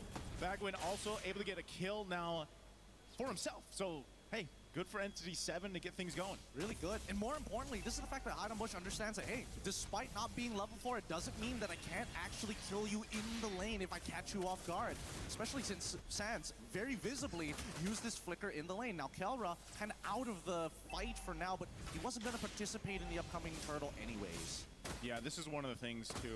The Granger only picked a couple times so far, you know, and this is going to the hands of Kelra. Obviously, very comfortable on this hero, can make it work, but, you know, I think that's the main thing, too. You know, the decision between who gets the Sky Piercer, most likely, as the panel mentioned, Hirara here, you know, you got to protect still Kelra on the Granger. He's got the range to work with, and yeah, I kind of agreed, maybe a little bit stronger of an audio attacker here, where he's got to rely on the Rhapsody shots, but it's all about positioning, and we've seen it before from Kelra. First turtle up though, that's already gonna get started down. Bro, What the fuck? Loot got decimated. Akashi Keyboy gonna get shredded to through EXP. here, so a bit of a trade. Turtle still up, Keyboy.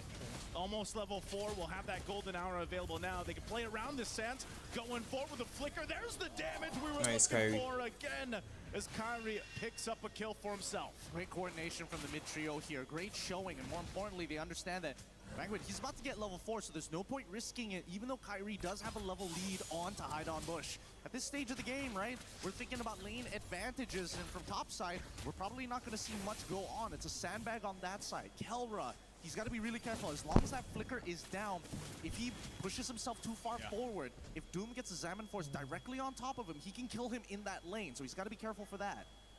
What I want to see from Entity 7 here is just playing around their strengths, which is really, you know, real-world manipulation. We've seen this so much with the Eve pickups.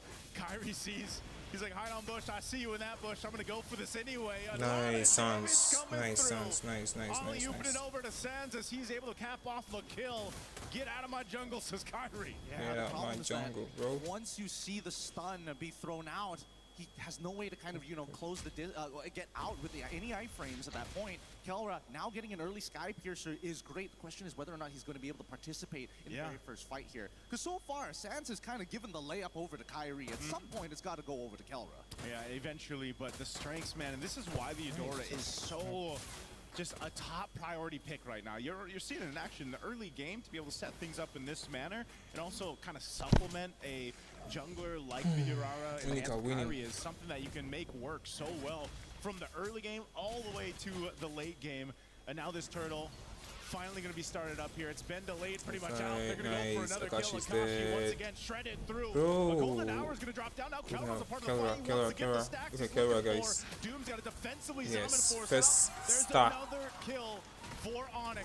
And they'll finally make their way for this turtle here. Shin's got no option but to back off. Nice. There is a push in the mid, though, at least for something for Entity 7. How much damage did he actually get onto that mid-tier 1? No, just the plating. The plating is good enough. That's still a little bit of money. He's going to lose a decent amount in his own jungle as Kelra decides, you know what? I ain't wasting no time whatsoever. Give me the gold on that top side before the shielding times out. You're seeing it right there, Gideon. That's just how scary that amount of damage can be. That a flicker is burned out from Shin just because, again, that snapshot, that interaction with the stun. Bro, Onic are very aggressive. E7, they don't care, bro. Kyrie, Kelra, nice. Kelra will pick up another stack. There's just so much CC to deal with, and nobody can really stop Keyboy from what he's doing. He's able to run through every single member of the side of E7, and until we see a full commitment, there's just no point. And now they're losing mid-tier 1, which is a pivotal point in the map. Golden hour, drop down, Kelra lining up the shot. Oh my god, Kelra.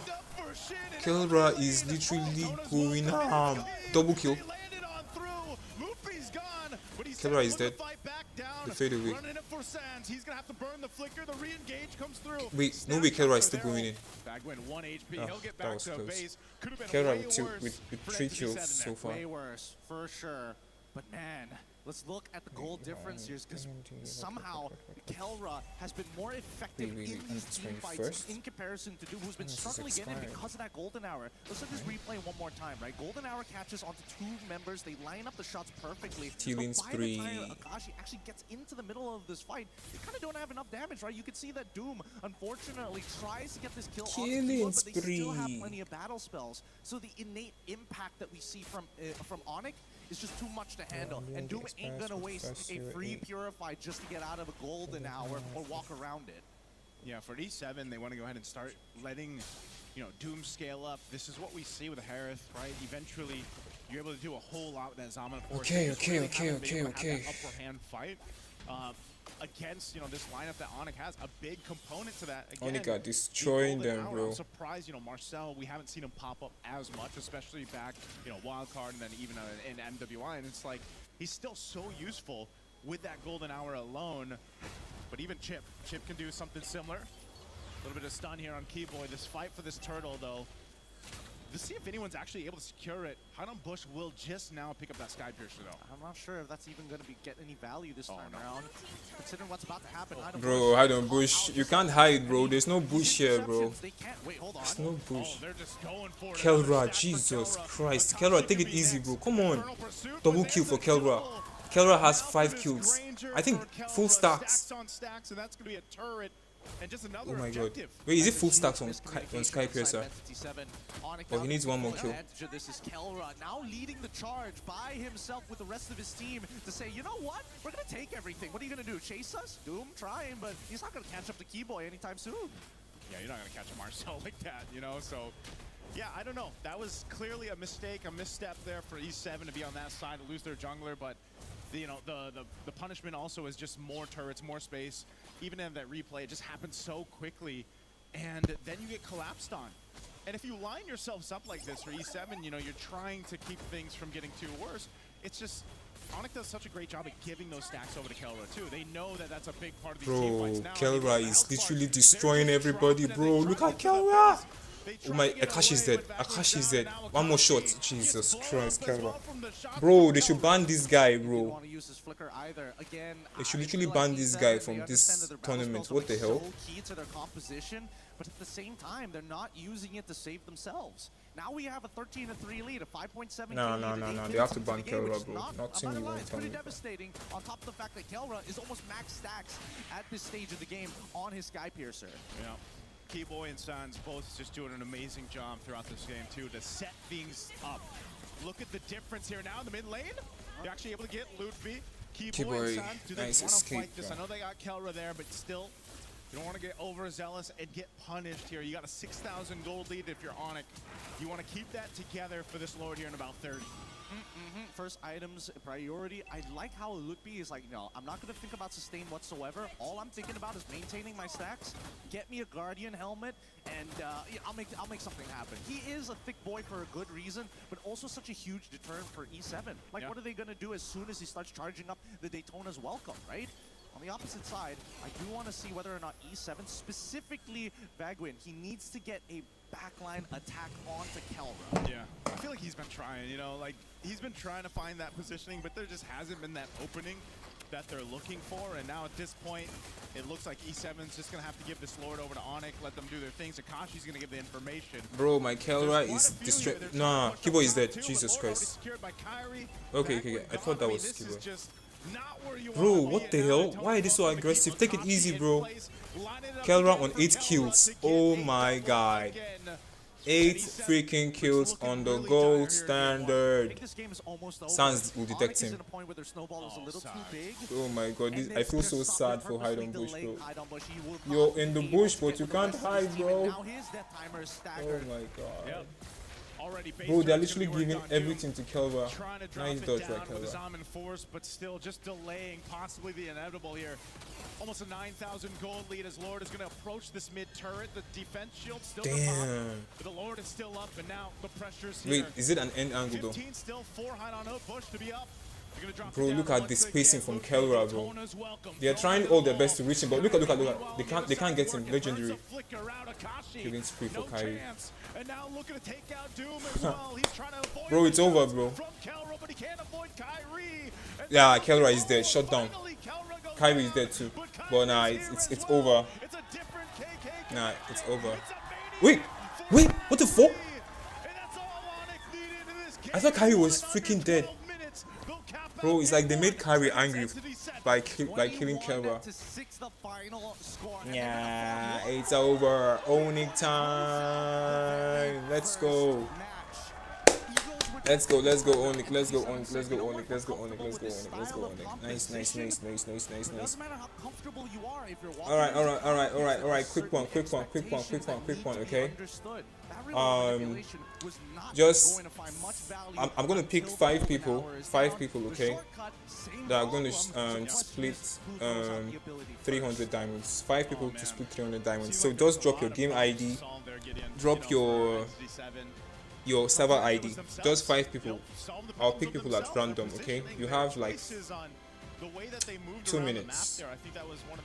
At random, I'll pick 5 people, okay? Just you end up delaying yourselves that chance to get back into the game or get a game started. Don't worry, we're still gonna do some more, even if the stream ends, like before the stream ends.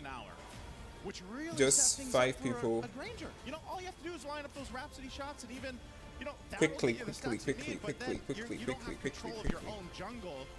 And the let's go, let's go, let's go, let's go, let's go. Not just Kelra, but the rest of Onic here. Yeah, just everybody on the side of Onic. As far as Onic is winning, bro. I have to say, yeah, I'm very happy. Like this, especially knowing that you're playing into the I can literally give away 1,000 diamonds, bro. But nah, gotta chill, gotta chill, gotta chill, gotta chill. They might want to start attacking the mid. Kelra MVP, bro. As a form of adaptation, because the laning phase, even for Akashi and Zalupti, basically nothing happened. Doom didn't find much of an advantage despite Kelra losing his flicker early on. If you're done uploading, maybe I don't know, that one is uploading. I don't know whether you want to wait for it to upload finish, or maybe you can screen record Onic's skin. Yeah, even same this, person. you know, yeah, I mean, so they if gave you can't just, Kyrie, you can see a smile on his face yeah, when they lined it up for the Savage there for him. I'm so surprised. We're gonna start seeing if teams over the course of MSC, you know, they decide to just ban out the Hirara, man. I don't know. Maybe that's one of the points of the draft, or whoever ends up getting it. Here's the thing. When we start thinking about the Assassins, you start thinking about the Lings, you start thinking about the Heraras. What about the others? We have yet to see a Lancelot. Obviously, we still have the Harley in play. Hayabusa? Nobody even thought about that as well? I know. Warcry Assassins are very, very unique in this current meta. It's one of the few Assassins that can actually, you know, hey, we can fight a little bit early on, but we gotta play the mid-games nice and slow. But when we get that snowball, you can just see that overwhelming force. Walk into your jungle, take whatever you want, slap them up a little bit, leave a receipt and walk away. You can walk away. I mean, Entity 7, you gotta give it up to them. They tried to like go into the jungle of Onic here, and they tried to put some pressure on Kyrie. They tried to, you know, make something happen with the chip. That's what we expected too, but it kind of backfired on them. And I think it's almost in that case where if you're gonna bring out the chip, bring out something else that can put pressure on the opposing jungle, you have to be willing to take that risk, and in this case, look, it ended up snowballing into an 11-23 defeat for E7. You know, that's not where you want to be. Exactly, right? I mean, we don't even need to look at the numbers to know that this was an Okay, that's enough. I guess 1, 2, 3, 4, and 5. Of the game. We have 5 people, unfortunately for Hainan Bush, just unfamiliar with this particular matchup against Hirara, because as soon as you use that stun to initiate, you're not going to escape. Hirara is great at chasing targets. No matter how far you are, she'll catch up pretty fast. And this is crazy too, you know, the cooldown that you have that build there that Kyrie went with, and of course he's got the Queen's Wings too, so,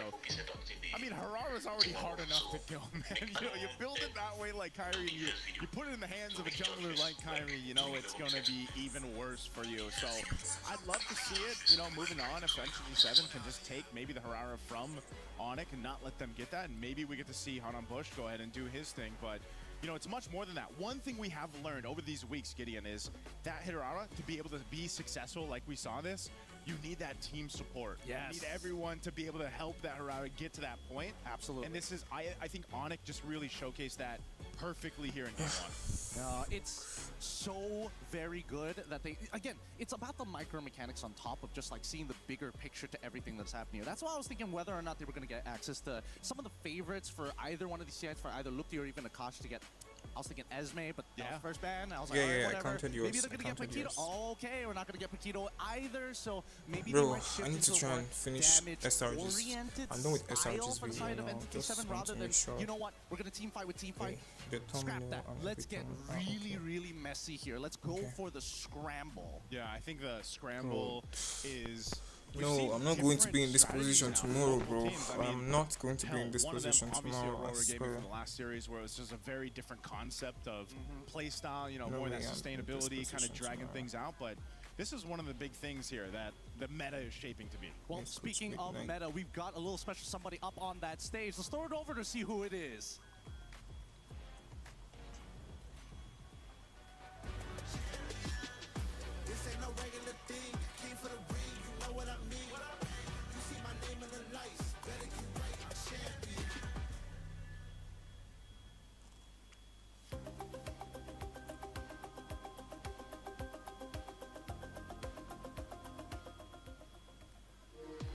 We were there. For every click, every clutch, every respawn. We were there for the years of grind. And we're here. Now.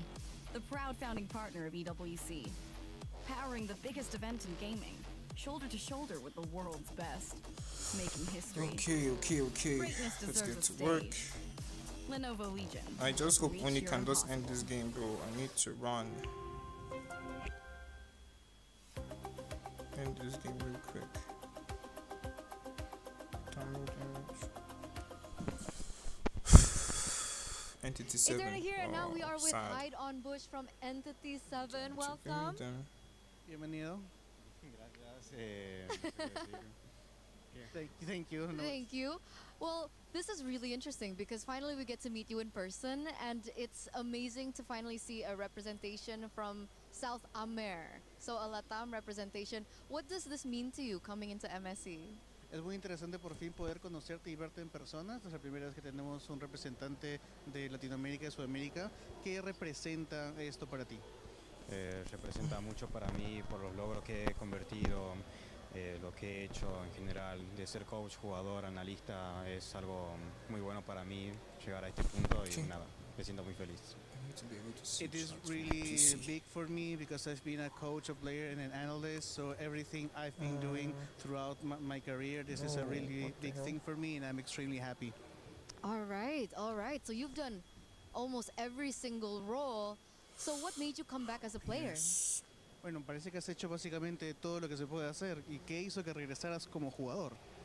No, de hecho estoy cumpliendo varios roles ahora, estoy cumpliendo de coach, analista y bueno, sigo siendo jugador. Yeah, hopefully when it gets it I'm done actually doing ASAP. everything right now. I'm the coach, I'm the analyst, and I came back as a player. Okay. So he's doing everything right now. So with that kind of knowledge, how does he see the matchup against Onic? Because considering Onic are one of the favorites here coming into MSC. Y con todo este conocimiento, ¿cómo ves tu enfrentamiento en contra de Onic? Ya que Onic son uno de los favoritos en el torneo.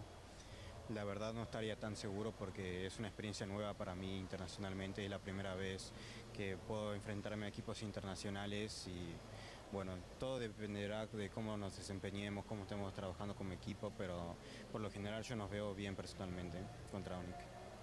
I can really be certain because this is a first for me. It's the first experience that we get a chance to go against international level teams. So I personally think that we are really good right now as in terms as a team, but I couldn't be sure.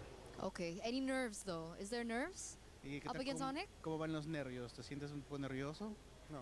No me siento nervioso. No, not at all. That didn't need translation. I felt that confidence coming through. But of course, you're going head-to-head later on with Kyrie. Is there anything maybe you want to say to Kyrie come this next matchup? ¿Te vas a enfrentar 1-1 contra Kyrie? ¿Hay algo que le quisieras decir a Kyrie en este enfrentamiento? Nada, que sea un buen juego y que, bueno, que gane mejor. I wish for a good game and may the best one win. Oh, nice. Cold, calm, collected. I like that. Hyde on Bush. Good luck for your next match because we're throwing it over back to the studio. A lot of people are haunted by their past. I'm inspired by it. They're not just playing for themselves, they're really playing for their entire family. They have defeated their demons. They have crushed the curse. He thinks he can come in here and play my game. He knows nothing. Let's go! Tyler, why? You're done.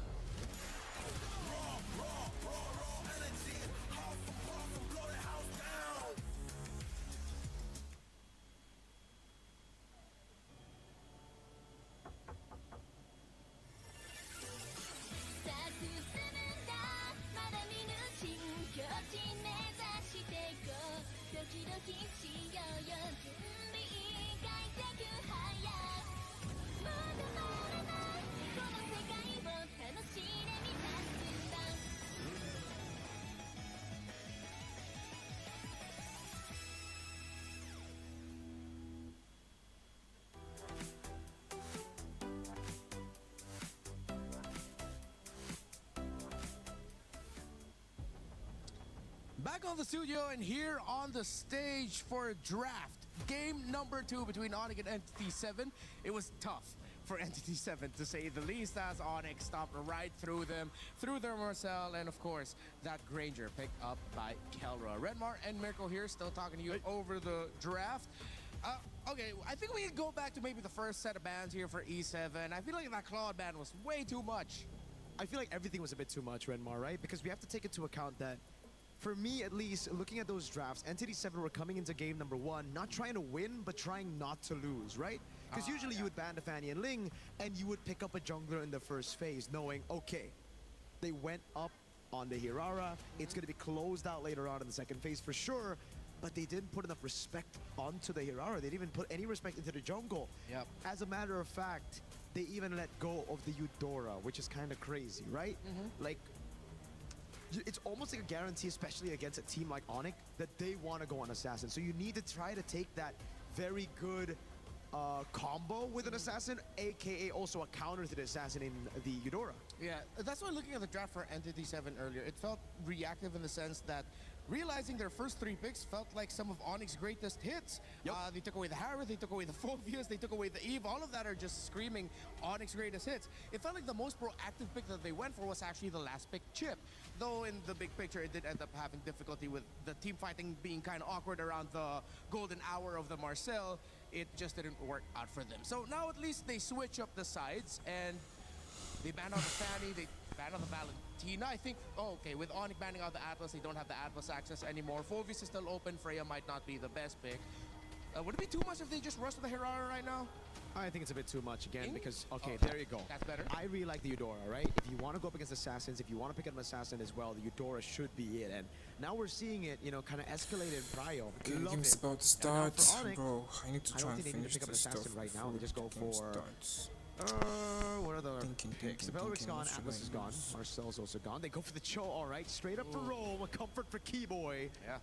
And honestly, looking at the other picks from today, I felt like the Cho might be something teams might want to revisit as a priority, considering that there was one draft earlier in TL versus Aurora where the Cho would have looked perfect, but then it got banned away. So Onic now, they're being proactive. They pick up the Cho. They still end up with a Hirara for Kyrie. And now, why not go ahead put up a Ling? Because there's a risk it might get kicked away. But I feel like you have to take that risk.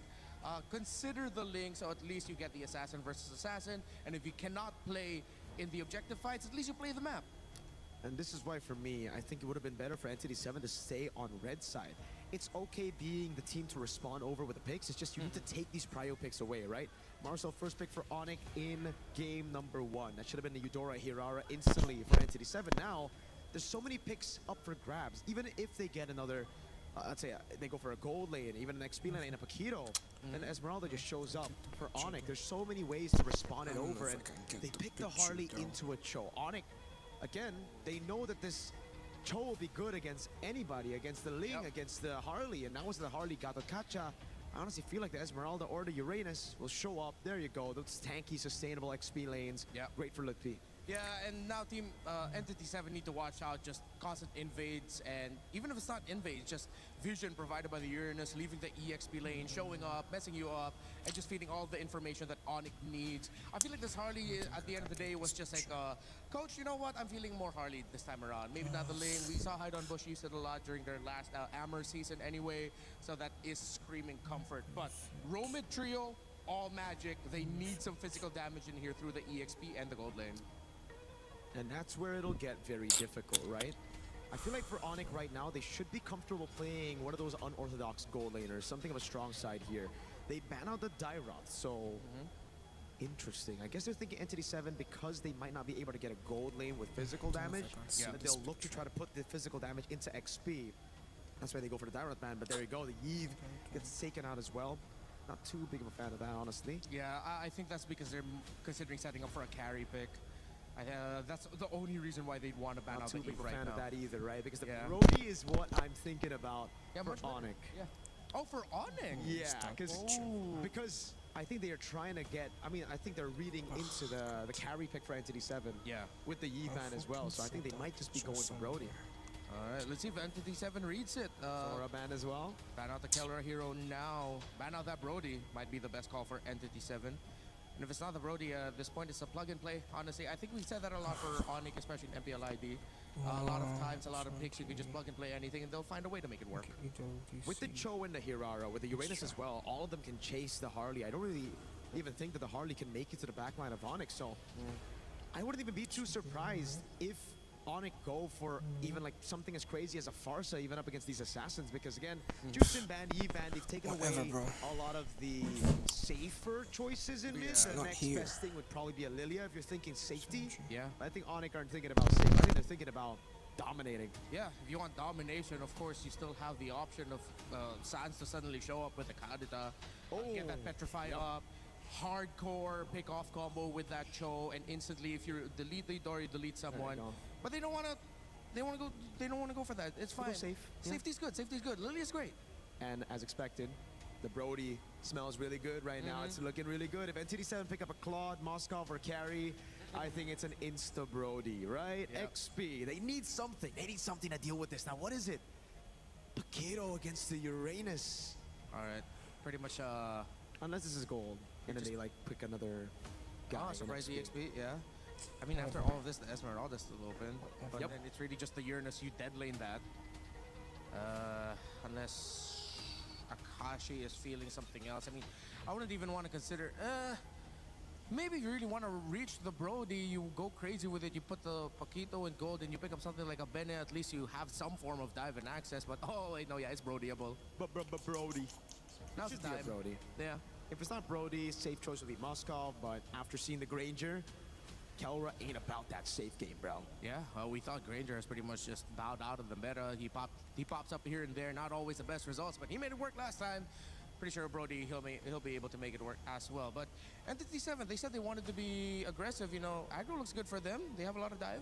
That's true. Now, hear me out. Beatrix with a Cho. Yes.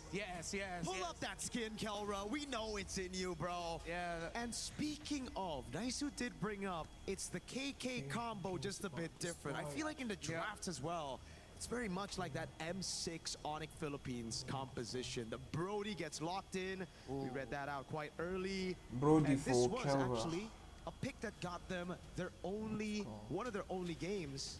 Their only game actually in the grand finals against Vitality. Oh yeah, they picked that up quite early on in the series. And now here it shows up in MSC. There is precedence for it. Super Marco and Team Falcons PH picked it up. Entity 7 seems like they weren't ready for the Brody pick, or were they? Maybe this very high aggro, high damage, all dive, potentially fast tempo lineup that the South Americans, the players from Latin America are known for, will be able to force a Game 3 for this series. We're gonna bow out for now as we head into game number 2, tossing it back on over to Guidon Bush, sorry, that's Gideon, and Naisu. Thanks, Reptar. It's a great day to be here for Series 3, but also for Onyx, they're looking for the opportunities, but it's about that snowball. And they have to play through strong side, which they start at level 1. They want to build the snowball right now. Ouch. Okay, Revitalize is burnt. I think they're happy with that, but that's going to be tough for 47 because this is always what we see. Early game pressure in the mid lane, trading out some battle spells. And so you don't have that Revitalize. It's nothing too crazy, but obviously it's going to kind of change your game plan here. Let's take a quick look at the emblems for now. Yep, so far the emblems is going to be Master Assassin, no shit. First blood, Keyboy. You got, it's one of those moments where it's just like, yeah, you already, the level 1 got messed up. Yeah. So you probably shouldn't be the one opening up the bush as well, or maybe using the Fork Lightning as a means to open, but the same can be said about Vagwin, right? You just gonna have to just open up the map somehow. And look at the control, the tempo already. Oh, the sides They're invading, and that kill. Jesus Christ. Again, nowhere to Okay, go. 3 kills early. Keyboy 3-0 on this Cho. Bro. That's a roam Cho, by the way. By the way, Kyrie is already level 4, like nearly before the minute even started. Like this is a ridiculous start for Onic developing a 1.6k lead less than 2 minutes into this game. And what sucks about it is that Bush has no camps to actually take. And then he goes up to the EXP. Guess what? No crab there. I gotta go invade. And Keyboy, he's sniffing it out. What it feels like is a Harley with no magic right now, man. Like he's starved out. You see that Keyboy is enough pressure. Okay, at least there's a caveat there. Our kill going to the hands of Shin.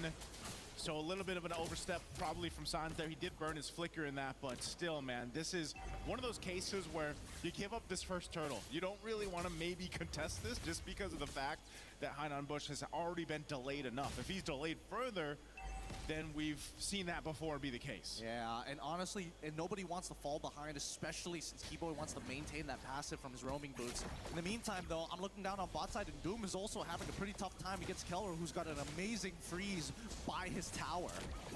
All right, as we expected, Turtle just Turtle go going in the to hands carry. here of Onic. Meanwhile, over on the other side of the map, a little bit of trading going on there. Keyboy will be able to go ahead and take it. He's almost got the flicker available, and now that he's got the kick, he's got that Way of the Dragon.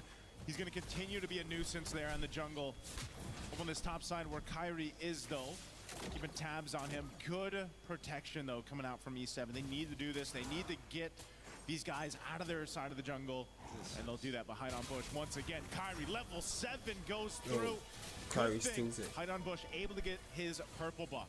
And great rotation here coming in from Kyrie as well. He's not going back up towards that top side. He just completely decided, you know what, we're going to cut through that mid lane. We're expecting Akashi to actually start participating in these fights, and now they're back on the invade. Doom's only level 3. Oh no, it Bro, gets worse. Kyrie is literally taking every single here, thing the from fight them. for the Bro. orange. What Hide on the Bush fuck? won't be able to get that one. Damn. And man, someone's got to help Doom here. Bro. I think the game is already over before it started. At this point, and Kyrie What the level hell? 8, man. This is ridiculous. Like, Kelra has got a permanent freeze here. What is he supposed to do? Like, they need Vagrant to actually come down and break this freeze, or literally anybody to break this freeze. It's oh no, he's dead. No, Doom. Okay, BMI, but torn apart memory. Oh, okay, not bad. Not enough marks. Not enough marks. The Purify came in just in time. Oh, but Keyboy's here. Rest of the team too. They know this. He's gonna go ahead and get some regen on, but pop the blaze into it. There's Keyboy. Goes in with a kick. Not the target he was probably looking for, so he kicks Shin. Doom does go Keyboy is down, dead, though. no? Will finalize the help. Meanwhile, Akashi is dead, top Kyrie lane. gets a kill across the map against the Kashi. But Onic will continue to build up. Gideon, I don't think we've seen this kind of a lead at the 4-minute mark. Right now, the game is up to Onic. Like, if Onic whiff anything, if they give a shutdown over to E7, maybe there's an opportunity. But if they play just a standard game of constant invades and just using their capital lead that they have, their economic lead, there's just nothing they can do. I mean, I'm looking at this replay and it's just like, what's the point, right? The dive wasn't the cleanest dive, yet it doesn't matter when your base stats are just way higher than your opponents. Yeah, you can see that too, and the reaction there from Keyboy, obviously. In that too, he picked up the Radiant Armor, so now he can be more durable, you know, against these magic damage dealers that NND7 has. And that's all part of the plan of not letting that lead that they built up already so quickly slip out. And this is the thing, another Turtle's just gonna go over to Onic. There's no contest here. So when it's this case, when we have to think of Entity 7's chances of turning the game over on this head, you know, with this kind of landslide right now for Onic, where is that gonna be? Who is gonna be that person? You know, because Doom, you'd think it'd be the Claude, but my goodness, he was delayed so much, frozen out of his lane. Yeah, it's a... Honestly, I think this is a prisoner's dilemma already. It's like asking a mother who's their favorite child. It's you gotta pick one, unfortunately, and right now it's not Doom.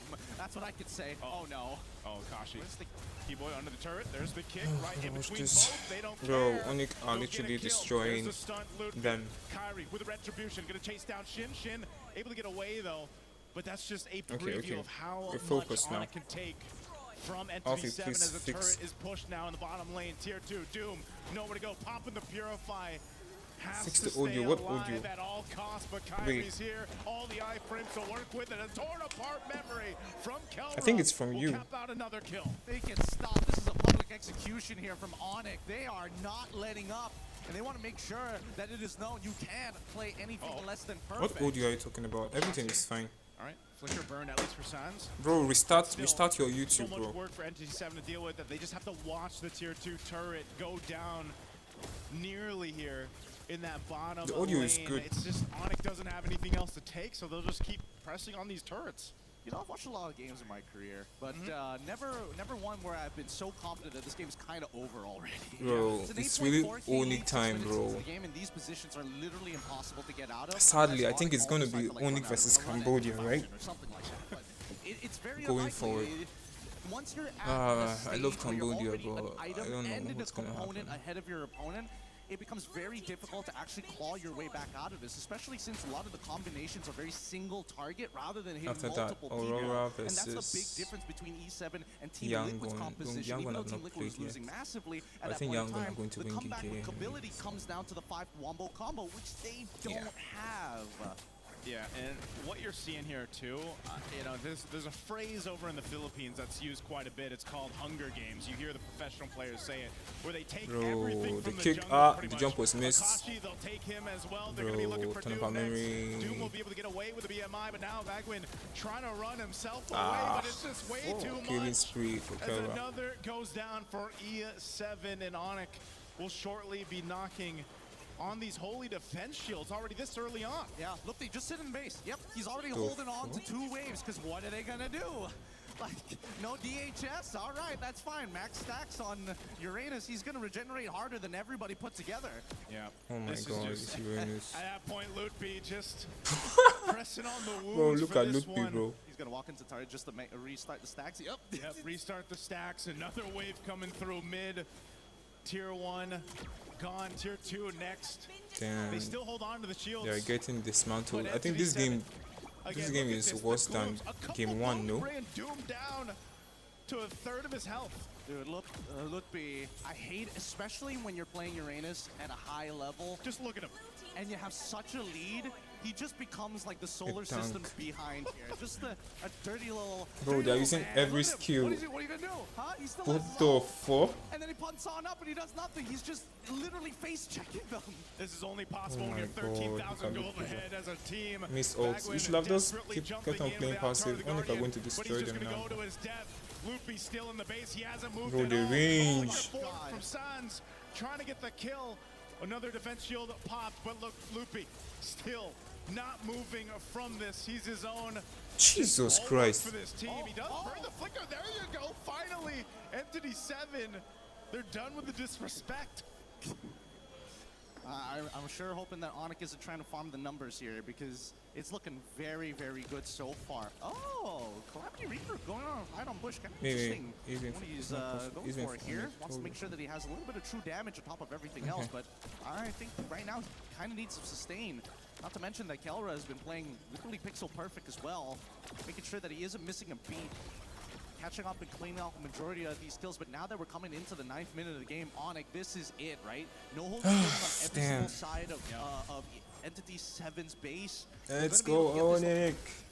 Zipper, could you pull up the items just in case? I don't want to be wrong about this, but I think that Doom should be like an item and a half. Yeah. Yeah.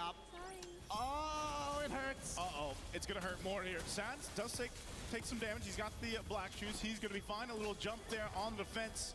They're going to get run down in their jungle. Bro, Onic are literally doing whatever they want. They'll just take a buff, make their way back to it. But what do they get out of that? Again, some of these ultimates used up, battle spells. E7 still wants to show up for this. Potentially, they might just get punished here, though, if they do. Everything that could have gone wrong in the early game has gone wrong for Entity 7. And I think that as much as it feels soul-crushing for Hide on Bush, it's one of those games that you wish, like, all right, it's a GG, go next. I understand that we're going to have to play through the lower side, but this is really, really rough.